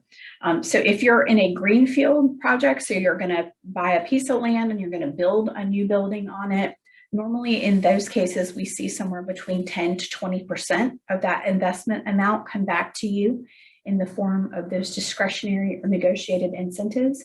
If you're expanding or building an existing or buying an existing facility, we normally see that range somewhere more in the 5 to 10%. And it's just because communities are really excited when a new tax base is added. So when you're adding a new building to their tax base, they're often more likely to incentivize you more for those projects. So in closing here, I've got a case study that I want to go over, but I want to just tell you, one of the major mistakes that we see companies made, there's a lot of them, but these are kind of the top 4. I know we talked about releasing your information of your project at the right time. Sometimes disclosing too much information can keep you from being provided the maximum amount of incentives that you can secure. And that goes back to properly packaging and presenting the project. And that's really where we specialize here at Maxis, is listening to your opportunity and understanding how to make that opportunity one that a community and state really wants to be a part of. Matching the two of you up together to make sure that the communities say, we want to partner with this company. We want them here in our community. Let's do whatever we need to do to close the deal with them here in our community. Again, minimum investments, we talked about looking at 3 to 5 year windows of that investment that you're going to make in your capital investments. A lot of companies just talk about that first year of their capital investment and they miss the window of the next 2 or 3 years. And it's really hard to continue to go back and negotiate incentives year over year with the local community. They keep going, well, if you're going to just keep coming back and asking us, then you're probably going to do it here anyway. Maybe we shouldn't incentivize the project. And then we'll go over a few quick case studies. This was a German automotive supplier. This was a large project for us, 164 million in capital investment, 440 jobs.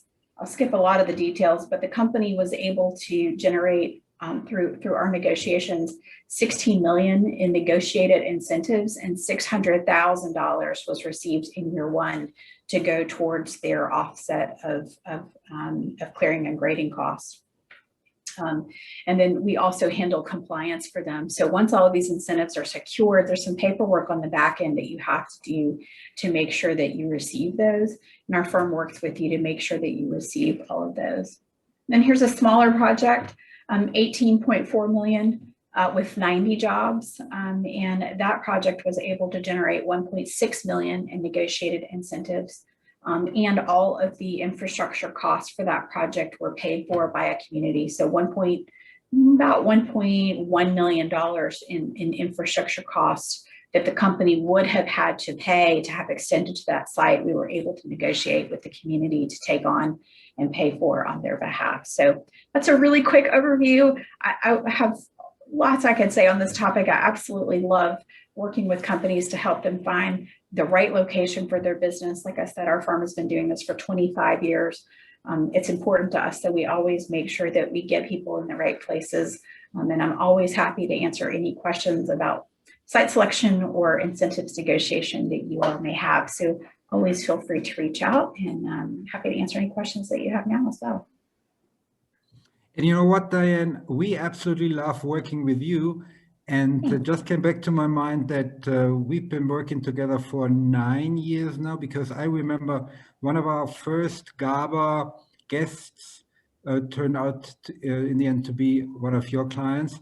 And if Marcus would be here, I'm sure he could add to your examples and to your story. And so it's been 9 years already that we've been working together. That you've been with GABA, and that's great. We really appreciate your time and your knowledge. And so thank you very much for your presentation. You're very welcome. So are there any questions for Diane right now? If not, I'm sure Diane is at your disposal whenever you need her. So please feel free to contact her. If there are no questions, I would hand over to Christian Höferle. Yes, we can already see your presentation, and we'll now see. That's what I really like. I'm not Bavarian born, but I spent half of my life in Bavaria. So auch aus diesem Gesichtspunkt freue ich mich jetzt natürlich für Bayern unter sich, freue ich mich auf deine interkulturellen Ansätze und freue mich auf deine Präsentation. Bitte, Christian. Also erstmal danke ans Team. Ich mache jetzt auch gleich auf Deutsch weiter, um zu verstehen zu geben, dass ich mir durchaus bewusst bin, dass ich der Letzte bin, der zwischen ihrem Feierabend steht, wenn Sie in Deutschland sind, oder derjenige, der Sie am Mittagessen hindert hier an der Ostküste. Ich freue mich, heute bei Ihnen zu sein aus Atlanta, und natürlich ist die Lederhosen nicht sinnbildlich für Deutschland im Allgemeinen, aber sie ist jetzt hier der Platzhalter dafür, weil nämlich auch ganz oft das Klischee ist, das Amerikaner von Deutschland haben, nämlich für viele Amerikaner ist alles, was sie über Deutschland kennen, irgendwie in Verbindung mit Süddeutschland, was sich daran festmachen lässt, dass nach dem Krieg die US-Truppen hauptsächlich im süddeutschen Raum stationiert waren und auch heute noch sind.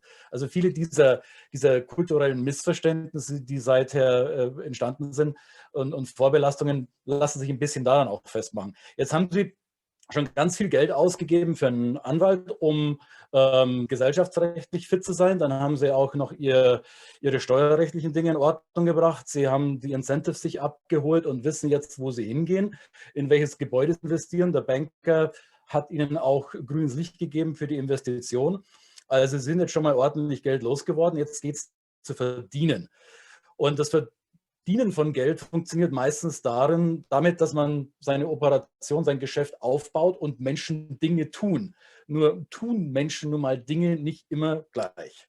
Und das, was zu Hause funktioniert und Erfolg gebracht hat, heißt nicht unbedingt, dass es im Ausland Erfolg bringt. Also Sie bewegen sich in eine neue Region, Sie bewegen sich in einen neuen Markt, und vielleicht sind Sie mit nahezu Lichtgeschwindigkeit oder deutsche Autobahngeschwindigkeit dorthin unterwegs und haben vielleicht vergessen, dass da oben mal was stand. Da war mal so ein Warnschild, hoppla, Obacht, da könnte es ja anders sein. Wurscht egal, wir fahren ja nach Amerika, da waren wir schon mal im Urlaub. Ich kenne den Strand von Florida und ich war schon mal in LA. Und außerdem habe ich ganz viele Bücher gelesen und Filme gesehen. Und wie schwer kann es denn sein? Ich kann ja auch Englisch. So ging es mir. Ich war 17, als ich zum ersten Mal herkam und dachte, wie schwer kann es sein? Bis ich verhaltensmäßig da mal ganz schön auf die Nase gefallen bin. Ganz oft kommen Kunden zu uns, weil sie auf die Nase gefallen sind. Das wollen wir natürlich vermeiden. Also es hat sich über die Jahre ein bisschen verändert. Aber dieses deutsch-amerikanische Projekt, das Sie entweder schon bearbeiten oder in Begriff sind zu bearbeiten, wird Sie vor Herausforderungen stellen. Da machen wir uns keine falschen Hoffnungen.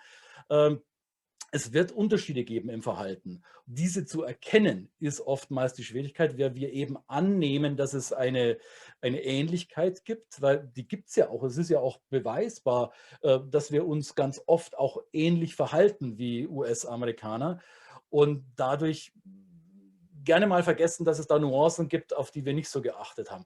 Kultur beeinflusst alles, was wir tun. Es ist sozusagen die Grundlage unseres Verhaltens, egal in welcher Form, ob das jetzt nun im sozialen Bereich ist oder im Geschäftsbereich, wie wir miteinander kommunizieren, wie wir verhandeln, wie wir überhaupt Beziehungen mit potenziellen Kunden aufbauen, diese Kunden dann auch weiter pflegen, wie wir untereinander miteinander arbeiten, wie wir Mitarbeiter anführen, anleiten, wie wir Arbeit untereinander verteilen, wer übernimmt Verantwortung, wer macht Feedback, wer hat das Recht, Feedback zu geben, wie reagiere ich drauf, wie entwickle ich mein Personal. Meine amerikanischen Mitarbeiter empfinden es anders als meine deutschen. Wie finde ich die richtigen Mitarbeiter? All das sind Dinge, das sind alles businessrelevante Kriterien, die von Kultur abhängen. Und meine Aufgabe hier oder unsere Aufgabe hier ist, Sie nicht nur darauf aufmerksam zu machen, sondern vielleicht auch so ein paar Tipps geben, wo man da ansetzen kann. Und ich verlasse mich auf Andreas und das restliche GABA-Team, dass ihr den Chat unter Kontrolle habt. Ich sehe schon, da sind so ein paar Notifications, die da hochkommen. Ihr werdet mich darauf aufmerksam machen, wenn da was Systemrelevantes daherkommt. Also, stellen Sie sich bitte die Frage, was ist die Herausforderung, vor der Sie stehen? Sie stellen vielleicht auch schon fest, dass mein Präsentationsstil ein klein wenig anders ist als der meiner Vorgänger. Liegt vielleicht auch daran, dass ich selbst obwohl ich Deutsche bin, sehr viel mit Amerikanern zu tun habe und wesentlich visueller, auch etwas lauter und etwas animierter präsentiere. Auch das sind Dinge, auf die Sie sich einstellen werden, weil Ihre amerikanischen Mitarbeiter mit einem deutschen Präsentationsstil manchmal überfordert oder im schlimmsten Fall gelangweilt sind. Ich werde es nie vergessen, wie mir mein amerikanischer Geschichtelehrer an der Highschool, nachdem ich einen 45-minütigen Vortrag über das Dritte Reich und die deutsche Geschichte im Zweiten Weltkrieg halten sollte, der, by the way, fundiert war und alle wichtigen Elemente relevant balanciert dargestellt hat über 45 Minuten, hat mir mein Geschichtelehrer gesagt, Höferle, das war super, das hast du ganz toll gemacht. Hast du gemerkt, dass nach 10 Minuten alle eingeschlafen sind? Ich so, nee, wieso? Es war doch wichtig, dass die das alles hier wissen. Ja, er hat mich dann sehr schnell darauf aufmerksam gemacht, dass Amerikaner anders Information verarbeiten, anders Information präsentieren und anders priorisieren. Also das wäre zum Beispiel eine der größten Herausforderungen, vor denen Sie stehen. Sie müssen die jetzt nicht unbedingt hier im offenen Forum uns mitteilen, wenn Sie das nicht wollen. Sie haben danach Gelegenheit, über meine Kontaktinformation das vielleicht im Einzelgespräch zu klären. Aber ich würde Sie ermutigen, denken Sie mal darüber nach. Was sind die größten Herausforderungen, vor denen Sie stehen, entweder jetzt schon im Umgang mit US-Amerikanern oder was Sie als eine der großen Herausforderungen in den nächsten Monaten und Jahren für Ihr Unternehmen identifiziert haben. Um das Ganze noch zu unterstreichen, was ich gerade gesagt habe, Amerikaner scheuen sich auch nicht davor, das etwas humoristisch anzugehen, selbst wenn es um ernste Themen geht. Also ich versuche jetzt mal etwas Deutsches. Ich versuche mal deutsch und humorvoll zu sein, was Amerikaner uns sehr oft absprechen, dass wir das können. Eine der größten Herausforderungen, die Sie in den nächsten Wochen haben werden als Deutsche gegenüber Ihren amerikanischen Mitarbeitern, ist Ihnen zu erklären, warum es einen Führungswechsel in der wichtigsten Position der deutschen Gesellschaft geben wird. Die Deutschen unter Ihnen werden wissen, was ich damit meine. Darum lassen wir das Gelächter sein und gehen weiter an die ernsten Themen. Wir nehmen die Welt wahr durch unsere Augen, durch unsere persönliche Perspektive. Wir sehen die Welt aber nicht immer als das, was sie wirklich ist. Wir haben alle unsere Limitationen, wir verallgemeinern, wir passen an, was wir wahrnehmen und wir löschen auch weg, was uns als irrelevant erscheint. Wir haben Filter, wir haben Wahrnehmungsfilter und wir sehen die US, also als deutsche Perspektive sehen wir die US-Kultur durch eine sehr starke deutsche Linse. Selbst wenn wir hier schon öfter in den USA zu tun hatten, ob das jetzt beruflich oder privat war, eine dauerhafte Erwerbstätigkeit oder dauerhafte Geschäftstätigkeit in den USA setzt ein anderes Linsenpaar voraus und mit deutschen Linsen werden Sie sehr wahrscheinlich etwas kurzsichtig bleiben. Sie werden nicht immer wissen, worauf es ankommt. Sie werden dieses grüne Kuchenstück sehen und sich denken, ja, das weiß ich weiß auch, was ich noch nicht weiß. Problem dabei ist, dass das Kuchenstück, von dem Sie noch gar nicht wissen, dass es das gibt, dass Sie sich dessen womöglich noch gar nicht bewusst sind. Also mein Job, unser Job, wenn Kunden zu uns kommen, ist dieses orange-rote Kuchenstück zu präsentieren und gleichzeitig auch das Besteck mitzuliefern, wie es gegessen wird. Sie haben bestimmt von Do's und Don'ts gehört, von dem, was man machen sollte, was man nicht machen sollte, was man vielleicht vermeiden sollte. Alles Töfte können Sie alles auswendig lernen oder sich eine App runterladen, wo das drinsteht. Das sind die Dinge, die ich jetzt bei diesem Alligator über der Wasseroberfläche sehen würde. Nasenlöcher, Augen, vielleicht ein bisschen was zum Schwanz. Das sind die Dinge, die ich von einer anderen Kultur wahrnehmen kann mit unseren 5 Sinnen. Ich kann es sehen, ich kann es hören, ich kann es berühren, vielleicht schmecke ich es sogar und ich rieche es auch sogar. Also wie Menschen sich kleiden, welches Essen sie essen, welche Musik sie mögen, wie sie sich organisieren, wie nah sie beieinander stehen, welche Sprache sie sprechen, welche Architektur. All das sind die wahrnehmbaren Dinge einer Kultur, die mir vielleicht die Do's und Don'ts highlighten. Das erklärt mir noch lange nicht, warum Menschen tun oder nicht tun, was sie tun. Also das, was unter der Wasseroberfläche sich befindet, was unsere Sinne nicht unmittelbar wahrnehmen können, das sind die Glaubenssätze, das ist, wie man über etwas denkt, welche philosophischen Ansätze man verfolgt oder beigebracht bekommen hat. Das sind also ganz viele tief verwurzelte, unterbewusst verinnerlichte Verhaltensweisen, über die man sich oft selber nicht bewusst ist. Diejenigen von Ihnen, die schon länger im Ausland sich bewegt haben, werden vielleicht sich daran erinnern, dass sie sich ihres Deutschseins oder was auch immer ihre Geburtskultur ist, sie werden sich ihrer eigenen Kultur vor allem dann viel stärker bewusst werden, wenn sie aus ihr herausgegangen sind. Wenn sie erstmal merken, Moment mal, andere Menschen machen Dinge anders als ich, was sagt denn das eigentlich über mich? Kultur versteckt ganz oft sich selbst ganz gut vor uns. Also darum, diese unsichtbaren oder unertastbaren, unerfüllbaren, unerhörbaren Dinge der Kultur rauszufinden. Darum geht es in einer erfolgreichen interkulturellen Zusammenarbeit und daran scheitern viele deutsch-amerikanische Projekte, die Sie vielleicht alle schon mal in den Nachrichten gehört haben. Da gab es mal 2 Outfirmen, die so komische Sternsymbole in ihren Logos hatten, die es miteinander probiert haben. Und das ging ordentlich in die Hose und da gibt es genügend andere Beispiele, die in dieselbe Kategorie fallen. Hier sind so ein paar Kulturhürden, die wir immer wieder feststellen. Ich will mich jetzt da nicht zu lange damit aufhalten, aber das ist Teil unserer Arbeit mit unseren Kunden. Risikobereitschaft, Risikoscheu, wie viel ist drin? Was ist wichtiger, Prozesse oder Resultate? Wie kommunizieren wir miteinander, sehr direkt oder eher so ein bisschen verklausuliert? Ist es dabei okay, sich mal auch an die Kandare zu fahren und konfrontativ zu sein? Oder ist Konfrontation eher ganz schwierig, weil es dann alles entgleist? Was ist wichtiger, die Aufgabe zu erledigen oder ein gutes Verhältnis mit den Personen aufzubauen? Was ist da relevant? Wie relevant ist das im jeweiligen Zusammenspiel? Denken wir in langfristigen Plänen und Zielen, 5-Jahrespläne oder denken wir an 3-Monats-Quartalsziele? Gehen wir eher förmlich oder informell miteinander um? Sie haben am Anfang schon gesehen, der Reinhard, der sitzt da mit Jackett und Krawatte und sogar, ich glaube, Manschettenknöpfen, also durchaus förmlich. Ich habe schon mal keine Krawatte an und Sie können von Glück sagen, dass ich ein Jackett gefunden habe, was einigermaßen repräsentabel war. Also auch daran liegt schon so ein bisschen eine Erkenntnis, ja, da sind sie, die Manschettenknöpfe. Denken wir eher gruppenorientiert, sind wir kollektivistisch auf Konsens ausgelegt oder geht es nur um mein persönliches Interesse? Und wie balancieren wir das aus zwischen Arbeit und Privatem oder gibt es da überhaupt eine Balance? Ja? All das Dinge, alles Hürden, die wir immer wieder feststellen in der deutsch-amerikanischen Zusammenarbeit. Sowas lässt sich messen Ein Tool, das wir ganz gerne nutzen, ist das Globesmart Profile. Da sehen Sie jetzt mal Deutschland und Kanada, USA und Kanada als die 2 nordamerikanischen Märkte und dann noch die 3 deutschsprachigen Märkte, die ich relevant fand in dem Zusammenhang. Ich habe mein Profil noch mit reingehängt, um Sie mal richtig zu verwirren. Wieso ist der Höferle da so ganz anders als der Rest?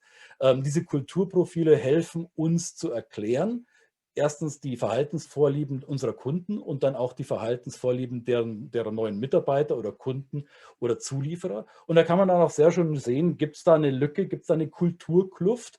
Und wenn ja, dann gehen wir dann und schauen, wie wir die schließen können oder zumindest minimieren können. Aber alles lässt sich eben nicht nur mit Kultur erklären. Es gibt natürlich auch unterschiedliche Persönlichkeitsstrukturen. Wir arbeiten da mit einem Persönlichkeitsprofil zusammen, das nennt sich Bank Codebreaker. Ähnlich wie DISC und Myers-Briggs und die Strengths Finders und alle anderen, die Sie vielleicht schon mal irgendwann kennengelernt haben. Der Unterschied hier ist, das ist ein sogenanntes Values-Based Personality Assessment. Also ich kann damit erkennen, wie treffen Menschen Entscheidungen basierend auf welchen Wertesystemen. Das in Verbindung mit einem Kulturprofil, großartiges Assessment, erstens zur Selbst-Awareness, zur Selbsterkennung und dann auch zur Erkennung, mit wem habe ich es denn zu tun, wo sind die Arbeitsfelder, auf die ich mich jetzt erstmal konzentrieren sollte. Hier gibt es mal ein paar Überlappungen, die ich Ihnen zur Illustration zeigen möchte. Hier geht es um Kommunikation. Auf der horizontalen sehen Sie, ist Konfrontation in Ordnung und vertikal ist, wie sehr sind dabei Emotionen im Spiel in der Kommunikation. Sie sehen also Deutschland in dem Quadrant, der durchaus konfrontativ kommuniziert, allerdings mit relativ zurückgehaltenen Emotionen. Im Vergleich dazu böte sich an Israel, Frankreich, Spanien als auch sehr konfrontativ, aber auch gleichzeitig noch animiert und vielleicht noch mit Emotionen im Spiel. Und dann sehen Sie noch die USA, die da so eher so in der Mitte sind, wo Sie merken, Mensch, Konfrontation eher, ja, vielleicht schon, aber dann lieber nicht. Und Sie sehen definitiv, dass der deutsche Kreisel vom amerikanischen Kreisel ein Stück entfernt ist. Darum geht es in dieser Betrachtungsweise. Hier sehen Sie, wie geführt wird. Wird eher hierarchisch geführt auf der rechten Seite oder eher partizipativ oder egalitär? Also sind die Hierarchien eher flach oder steil? Und die vertikale Achse sagt, ist das eher ein Durchregieren von oben nach unten oder geht es eher um den Konsens, den wir uns erarbeiten? Sie sehen hier, Deutschland rangiert eher tendenziell hierarchisch und vor allem konsensorientiert, typisches Merkmal von deutscher Entscheidungsfindung. Alle müssen oder möglichst viele müssen an Bord sein, bevor es eine Entscheidung gibt. Das ist in den USA diametral anders, wie Sie sehen. Da wird wesentlich egalitärer entschieden und vor allem dann, wenn es in dieser egalitären Struktur einen nominellen Chef oder Chefin gibt, dann wird, wenn es darauf ankommt, auch von oben durchregiert, was Deutsch oft ganz, ganz als unangenehm empfinden und auch erstmal nicht nachvollziehen können, wie kann das sein. Dann geht es auch darum, dass Menschen unterschiedliche Persönlichkeitsstrukturen haben, haben wir schon gesagt. 2 typische Merkmale, die wir immer wieder feststellen oder worauf wir gerne zurückkommen, ist so ein alter Vergleich zwischen Pfirsich und Kokosnüssen. Da kann man sich eine Stunde lang damit Zeit lassen in Kulturtrainings. Nur so viel. Amerikaner sind eher Pfirsiche, schön saftig und eher sanft und weich außenrum. Da kann man also leicht reinbeißen. Die schauen auch ganz nett aus, die machen was her, die stellen sich gut dar, kommen. Ich bin süß, beiß mich. Vor allem ich beiß dich nicht. Das wird schon alles. Da ist Information da ist Juiciness da geht was. Die Kokosnuss, die ist eher, naja, sagen wir mal so, modisch noch ausbaufähig und ist da auch eher, das dauert einfach, bis man da durchkommt. Da braucht man das richtige Werkzeug, da braucht man Geduld und Ausdauer. Wenn man dann aber mal drin ist, dann ist auch süßer. Da ist Saft da, da ist Kokoswasser, da ist Kokosnussfleisch da. Großartig, super. Vor allem, was man dann hat, ist kein Pfirsichkern mehr. Da ist nichts Hartes mehr innen drin. Was die Kokosnuss, die deutsche Kokosnuss, wenn man schon den Vergleich jetzt zu Ende führen, die deutsche Kokosnuss denkt sich dann, Mensch, die amerikanische Pfirsich, die ist ja jetzt schon saftig, da war ja gar kein Widerstand. Ja, super, wie ging denn das so schnell? Und die nennen mich schon Friend. Ja, hervorragend, das läuft hier. Und dann beißt die deutsche Kokosnuss auf diesen harten Kern und fragt sich, ja, halt mal, was ist denn hier los? Ich dachte, ich bin schon drin. Warum kommt denn da jetzt Widerstand? Ja, die sind ja oberflächlich. Ja, die haben mir jetzt irgendwie einen Blödsinn erzählt. Und die amerikanische Pfirsich denkt sich, über die Kokosnuss, ja, was ist denn da los? Da ist ja gar kein Saft, da geht ja gar nichts. Ja, die sind aber arrogant oder die sind aber schwer zu verstehen. Oder mit denen weiß ich nicht, ob ich denen vertrauen kann, weiß ich noch nicht so genau. Also natürlich etwas plakativ übertrieben, aber ein wunderschönes Modell, um unterschiedliche Verhaltensmuster zu erläutern. Dann würde ich ganz gerne Ihre Aufmerksamkeit darauf lenken, dass es da so ein paar Mythen gibt über die amerikanische Kultur, die manchmal vielleicht zutreffen, dann auch wieder nicht. Sie haben bestimmt schon mal was über den Schmelztiegel gehört. Ich kann aus eigener 18-jähriger Erfahrung sagen, der Schmelztiegel ist ein unglaublicher Blödsinn, weil der Schmelztiegel würde bedeuten, dass alle, die reinfallen, in eine homogene Masse geschmolzen werden und alle am Schluss gleich ausschauen. Alles andere als das ist der Fall in den USA. Die USA sind, wie Sie am Bild unten sehen, eher ein Mosaik. Manche sagen auch wie ein bunter Salat, wo es genügend Einzelteile gibt mit eigener Form, eigener Farbe, eigener Größe, eigenem Geschmack, eigenem Charakter. Die amerikanische Kultur ist nicht eine Kultur. Ich spreche von den US-Kulturen, Plural. Den Amerikaner gibt es nicht. Ja. Es gibt auch noch eine nicht fertig ausgearbeitete US-Kultur. Es gibt das Ziel, das ausdrücklich auf vielen staatlichen Symbolen draufsteht. Hier auf einer 25-Cent-Münze steht drauf E pluribus unum. Die das kleine Latein haben, können sich erinnern, das heißt aus vielen eines. Das aus vielem eines wird, ist ein Prozess, der noch nicht abgeschlossen ist in den USA. Und die USA und die meisten Bürger dieses Landes sind sich sehr wohl darüber bewusst, dass es ein ongoing Experiment ist mit dem Ziel zur kontinuierlichen Verbesserung.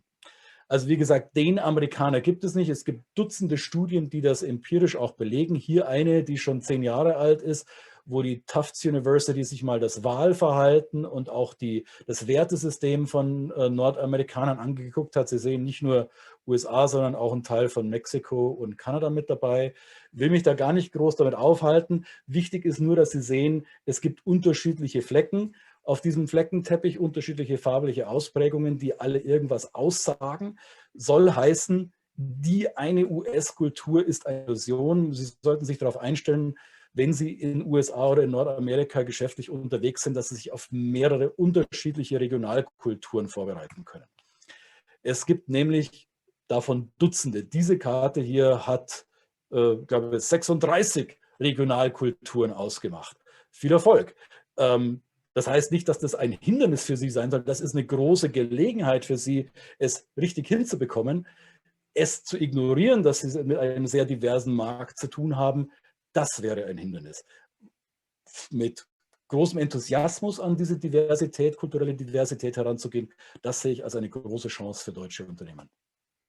Seien Sie sich auch darüber bewusst, Bevölkerungsdichte beeinflusst auch, wie Menschen miteinander beruflich oder sozial umgehen. Je dunkler das Blau, desto dichter sitzen sie aufeinander. Sie sehen also hier, es gibt Regionen, wo Sie vertriebsmäßig anders auftreten müssen als in anderen Regionen. Es gibt eine ethnische Vielfalt. Die unterschiedlichen Farbkleckse sagen etwas aus darüber, was Amerikaner als ihre Einwanderungsursprünge bezeichnen, mehrheitlich. Die Zahlen sind etwas alt. Ich warte noch auf die neuen Zahlen vom letzten Zensus. Wir sehen hier, die Farbe hellblau steht für Menschen, die sich eines deutschen Ursprungs in ihren Familien erinnern. Mehr als manch Deutscher vielleicht glauben möchte. Wichtig ist dabei aber zu erkennen, die USA sind eben kein Schmelztiegel, sondern ein vielfältiger Teppich mit unterschiedlichen kulturellen Ausprägungen. Auch die sprachlichen Divergenzen sind messbar. Nicht alle US-Amerikaner sprechen das gleiche Englisch. Vieles davon ist regional geprägt, anderes auch durch sozioökonomische Faktoren beeinflusst. Ganz sicher sprechen die meisten US-Amerikaner nicht das Englisch, das sie im deutschen Schulsystem gelernt haben. Das werden Sie auch ganz schnell feststellen. Hier sind so ein paar Dinge, die wichtig sind, die man als kulturelle Werte der USA als solche erkennen sollte. Erstmal das Vertrauen in einen selbst, starker Individualismus. Wir können das, just do it, trust yourself. Individualismus, ich komme vor der Gruppe. Mir geht es darum, selber nach vorne zu kommen. Wenn ich erfolgreich bin, gebe ich ein Beispiel für andere, die mir dann folgen wollen. Dadurch motiviere ich die Gruppe. Ich will gewinnen. Es geht darum, Erfolg zu haben. Wer Erfolg hat, beweist, dass er das verinnerlicht hat, was er gelernt hat. Je schneller, desto besser, je mehr, desto besser. Winning, winning, winning, Hashtag. kurzfristig orientiert. Was in 3 Jahren ist, ist mir heute relativ egal, weil da weiß ich nicht, ob ich überhaupt noch für diese Firma arbeiten werde. Wichtig ist, was passiert in den nächsten 3 Monaten, 6 Monaten? Erreiche ich persönlich meine Ziele, die unternehmerisch gesteckt wurden? Ich als Mitarbeiter schaffe ich die Quartalsvorgaben, die mein Chef will? Darum geht es. Was in 2, 3 Jahren ist, keine Ahnung. Vielleicht habe ich ja da schon einen besseren Job, aber jetzt geht es darum, die kurzfristigen Ziele zu erreichen. Was für Deutsche, die ganz gerne in längeren Zeitfenstern argumentieren und planen und denken, mitunter schwierig ist anzuerkennen oder nachzuvollziehen, wie das in der Mitarbeit funktionieren soll. Ein Glaube an ein erfolgreiches Morgen, ja, also das nicht dazu imstande sein, wird gerne ausgeblendet. Das Wort impossible, wenn man 2 Buchstaben wegnimmt, dann wird es possible. Just do it. Ich will keine Werbung für den Hersteller machen, aber mach doch einfach. Wenn es nicht klappt, wirst du schon sehen. Das Glas ist halb voll und nicht halb leer. Morgen wird es besser. Ich glaube an unsere Fähigkeiten. Wir innovieren, wir machen es. Das ist kein Bild der NASA, das ist eine Rakete von Elon Musk, das ist SpaceX letztes Jahr. Wenn es die NASA nicht macht, macht es jemand anders. Wir können es. Und wir denken nicht nur drüber nach und warten, dass irgendwas passiert. Wir gehen los. Ja? Handlungsstärke, Dinge, die Amerikanern wichtig sind. Hier sehen Sie, was ein Auslandseinsatz von Mitarbeitern kosten kann. Nehmen wir mal an, 1, 2, 3 Jahre lang Auslandseinsatz kostet so um die 2 Millionen US-Dollar.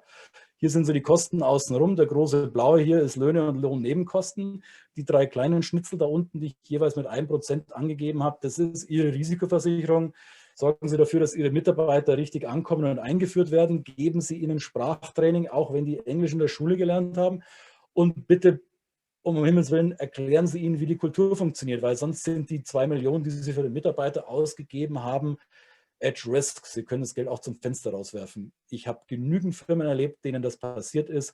Die beißen sich heute noch in Allerwertesten. Hier ist Ihre Formel für Wachstum. Sie sollten also einen Deal vor Augen haben mit einem gewissen Durchschnittswert. Sie sollen eine gewisse Anzahl an möglichen Deals vor Augen haben, die Sie verfolgen. Und Sie brauchen, was wir ISQ nennen. Das ist die Mischung aus IQ, also Ihren Sachverstand, CQ, Cultural Intelligence, Kulturintelligenzkompetenz und EQ, Emotional Intelligence. Die 3 Komponenten zusammen, wenn die in der Gleichung fehlen, dann kann Ihre Lernkurve noch so flach sein und Ihre Fehlerrate noch so gering sein. Wenn der Faktor fehlt, dann ist mit der Global Growth Kurve auch Kacke. Verzeihen Sie die etwas explizite Sprache. Das heißt, wir kümmern uns darum, dass ISQ wächst. Wir kümmern uns darum, dass die Lernkurve und die Fehlerrate nach unten geht, damit die Rakete für Sie durchstarten kann hier in den USA. Wir haben das ganze Thema, weil ich jetzt hier wirklich nur 20, 25 Minuten habe. Ich habe schon mal letztes Jahr vor ein paar Monaten ein Webinar zu dem Thema gemacht, das ein bisschen länger geht. Wenn Sie wollen, schicken Sie mir nachher eine E-Mail. Ich schicke Ihnen den Link, wenn Sie ihn so schnell hier nicht aufschreiben können. Dann können Sie auf YouTube anschauen. Und ich habe auch ein E-Book. Ich bin jetzt kein Published Author, so wie der Reinhard. Ich habe aber ein nettes E-Book geschrieben, wie ich finde, zu genau diesem Thema. Können Sie sich kostenlos runterladen. Einfach diesen Link hier nehmen, bit.ly und dann den / mit Groß- und Kleinschreibung. Bitte dran denken, Groß TCM und dann klein E und Book. Da kommen Sie zu diesem E-Book. Und wenn das alles zu schnell gegangen ist, dann schreiben Sie einfach die Telefonnummer auf oder die E-Mail. Eins von beiden. Ich antworte. Nicht immer 100%ig sofort, aber sobald es irgendwie geht. Jetzt habe ich es echt geschafft in unter 25. Ich bin ja schon fast begeistert. Also ich habe gesehen, es sind noch ein paar Fragen hier im Katalog oder im Chat. Dann darf ich euch bitten, Andreas, Reinhard, macht mich mal darauf aufmerksam. Was habe ich verpasst? Das machen wir sehr gerne. Vielen Dank erstmal bis hierhin, Christian. Also das war wirklich eine Punktlandung, 17:59 Uhr. Ich schieße nochmal die erste Frage gleich los. Was jetzt, wenn es um den Cultural Gap geht, was gibt es denn oder was hast du für Erfahrungen gemacht? Was sind gute Strategien, um diesen Cultural Gap zu überwinden?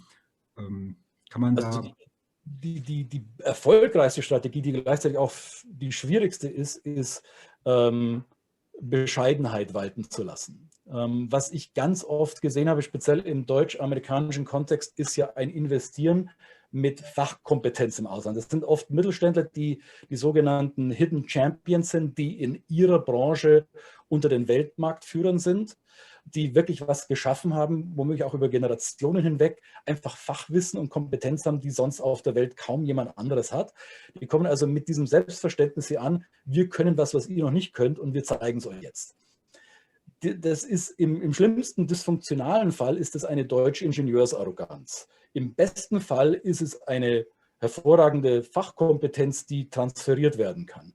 Wenn es dysfunktional wird, wenn es also mit dieser Attitüde von Herrschaftswissen einhergeht, dann wird es schwierig im Umgang mit Amerikanern. Also die Humilität, die Bescheidenheit an den Tag zu legen, ist etwas, was man einüben muss. Es ist nichts, was von jetzt auf nachher kommt. Das finde ich ist die beste Strategie. Im Umgang mit Deutschen habe ich aber gemerkt, man muss Deutschen erstmal vor Augen führen, was die eigenen Verhaltensvorlieben sind und wie die sich von denen der Amerikanern oder von vielen Amerikanern unterscheidet, damit man eben nicht in die Ähnlichkeitsfalle tappt, die Daimler, Chrysler und wie sie nicht alle hießen, erlebt haben und die ordentlich Geld gekostet hat. Sobald man für sich erkannt hat, dass es eben trotz der vermeintlichen Ähnlichkeit große Unterschiede gibt, hat man schon einen ersten wichtigen Schritt gemacht. Wunderbar, vielen Dank. Gibt es noch andere wiederkehrende Fehler, die du benennen könntest, wenn es darum geht, den Markteintritt in den USA zu vollziehen? Also erstmal beim Markteintritt muss ich sagen, sich als personalsuchendes Unternehmen darüber klar werden, dass man mit einem guten Recruiter arbeitet, weil amerikanische Mitarbeiter anders qualifiziert sind als Deutsche. Also die Grundannahme, ich finde da schon das gleiche Fachpersonal wie hier in Deutschland, das ist oft ein Trugschluss, der sich nicht verifizieren lässt. Also da wäre ich von Anfang an sehr vorsichtig und würde mich auf jemanden mit Fachkenntnis hier verlassen. Da gibt es ja genügend im GABA-Kontext, die das können. Was ich ganz wichtig finde, ist, dass sich Deutsche darüber klar werden, dass unser Kommunikationsstil, der nämlich sehr gerade raus, direkt und manchmal auch etwas wortreich ist und auch vor Konfrontation nicht zurückschreckt, in vielen Landesteilen der USA als enorm negativ empfunden wird, als überbordend, als aufdringlich, als oder wie wir in Bayern sagen würden, als gschaftelhuberisch. Das ist etwas, was gar nicht gut ankommt. Also sich selber ein bisschen zurücknehmen, 2 Augen, 2 Ohren, ein Mund, also mehr gucken, mehr hören aussprechen, wäre eine gute Faustregel für den Anfang. Dann müssten wir Bayern es ja besonders schwer, weil Schaftelhubern, das können wir auf jeden Fall am allerbesten. Prima. Ja, im Umgang mit Preußen schon, aber wenn es dann um Amerikaner geht, habe ich genügend Bayern erlebt. Also ich will jetzt niemanden Nest beschmutzen. Ich habe für ein sehr großes niedersächsisches Unternehmen gearbeitet und für ein sehr großes bayerisches Unternehmen, beide im gleichen Bundesstaat hier in den USA. Die Niedersachsen haben sehr viel verbrannte Erde hinterlassen, die Bayern haben sehr viel guten Willen ausgesät. Weil zünftig und wir machen halt doch das bessere Bier. Vielleicht liegt es daran. Das weiß ich nicht. Das überlasse ich anderen. Vielen Dank, Christian. Ich schaue mal in die Runde. Gibt es noch Fragen? Reinhard, von deiner Seite noch was? Sonst. Keine Fragen. Ich finde nur die Idee vielleicht für diejenigen, die es eben nicht mit haben schreiben können. Christian, wenn du den Link zu deinem E-Book hier in den Chat stellst, dass es alle diejenigen, die im Chat das mitlesen, dann sich rauskopieren können. Das wäre vielleicht eine einfachste Art, die Kommunikation zu starten. Okay, machen wir doch sofort hier. Also vielleicht müsst ihr noch das HTTP mit dran machen oder so. Aber hier ist der Bitly-Link. Ich mache es jetzt nochmal mit HTTPS.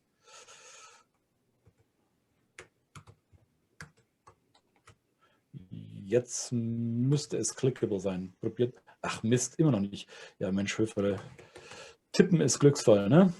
Was Sie unbedingt können sollten im Umgang mit Amerikanern ist tippen und Ihre Tastatur richtig verwenden. Das wäre hervorragend. Lass dich nicht unter Druck setzen, auch wenn du nicht so wenig Wort hast. Also du kannst ganz in Ruhe tippen. Ich habe das ist clickable, gerade ausprobiert. Funktioniert. Wunderbar. Prima. Gut, dann sind wir am Ende, Dianne. Schön, dass du wieder da bist. Thank you everybody for your presentation again.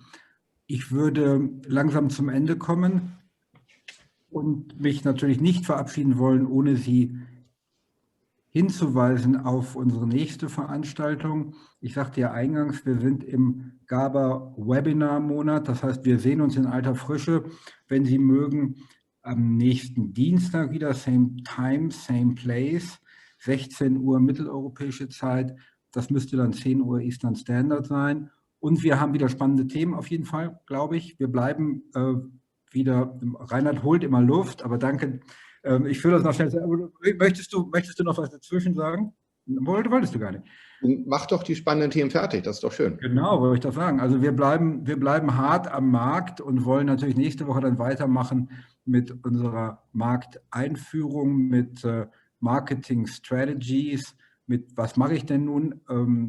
Du hast vorhin schon schön, Christian, den Werdegang aufgezeigt von der Unternehmensgründung über die steuerliche Beratung bis in und die Wirtschaftsförderung und die Incentivierungsthematik zu dem Cultural Gap. Wir hatten ja auch schon mal einen Blog über, wie ich meine US-amerikanischen Mitarbeiter finde. Also wir machen dann weiter mit Marketing-Themen. Wir kommen zu dem spannenden Thema Products Liability. Produkthaftung ist ja etwas, was wir alle kennen, nicht nur, aber auch aus dem Fernsehen, aus spannenden Filmen. Wir kennen alle den McDonald's-Fall, da freue ich mich natürlich auch wieder drauf, mal ein bisschen mehr dazu zu hören. Aber vor allem wollen wir Ihnen, so viel kann ich schon mal verraten, natürlich aufzeigen, Products Liability ist ein Thema. Ja, damit muss man sich befassen, aber es ist auch nicht der Grund, um zu sagen, ich muss mich fürchten. Es gibt Strategien, um sich da zu schützen. Und auch die werden wir Ihnen natürlich zeigen. Deshalb kommt folgerichtig auch im nächsten Block das Thema Insurance.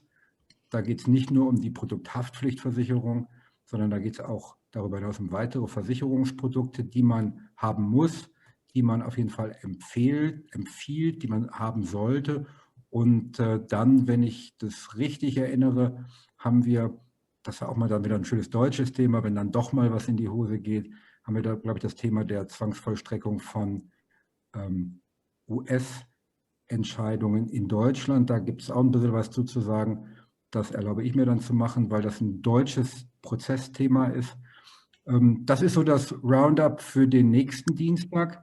Freue ich mich, wenn Sie alle wieder dabei sind und sage jetzt für heute mal Servus hier in Bayern. Wir gehen in den Feierabend und ihr geht jetzt zum Lunch. Genau, und was ich eben kurz noch erwähnen wollte ist, es gibt ja einige von uns, die auf Clubhouse sind und die Idee ist ja gereift, dass wir Clubhouse als Medium mal machen für eine Art Fireroom-Chat. Ich habe jetzt eben gerade in den Chat auch reingestellt, Christians und meine Clubhouse-Identitäten. Insofern follow us there und wartet darauf, dass wir demnächst mal ein Clubhouse machen. Ich jedenfalls kann mir das vorstellen, mal einen German-American Fireside-Chat zu machen, wo wir uns über Kultur, wo wir uns über Business, wo wir uns über Probleme, Lösungen, die vollen Gläser bevorzugt mit Bier, Wein oder anderen Dingen unterhalten können. Und insofern Clubhouse ein cooles Medium. Wer da einsteigen möchte, herzlich gerne bei mir anklicken, bei Christian anklicken. Andreas, du bist ja auch dazugekommen vor einiger Zeit. Insofern ist das für mich ein neues Medium für spannenden Austausch. Ich freue mich auf nächste Woche, Andreas. Und wer die Einladung weiterleiten möchte an Freunde, Kollegen, Bekannte, jemand, der es auch wissen sollte, herzlich gerne. Es gibt keinen Einladevorbehalt. Jeder, der mitmachen möchte, kann teilnehmen, bis der Raum voll ist. Das war's von mir. Andreas. So ist es. Ganz wunderbar. Dem gibt es nichts mehr hinzuzusetzen. Ich wünsche einen schönen Abend, einen schönen Working Day. Enjoy your time and I'll see you all next week. Thanks again. Bye bye. Thank you. Tschüss. Bye. Bye.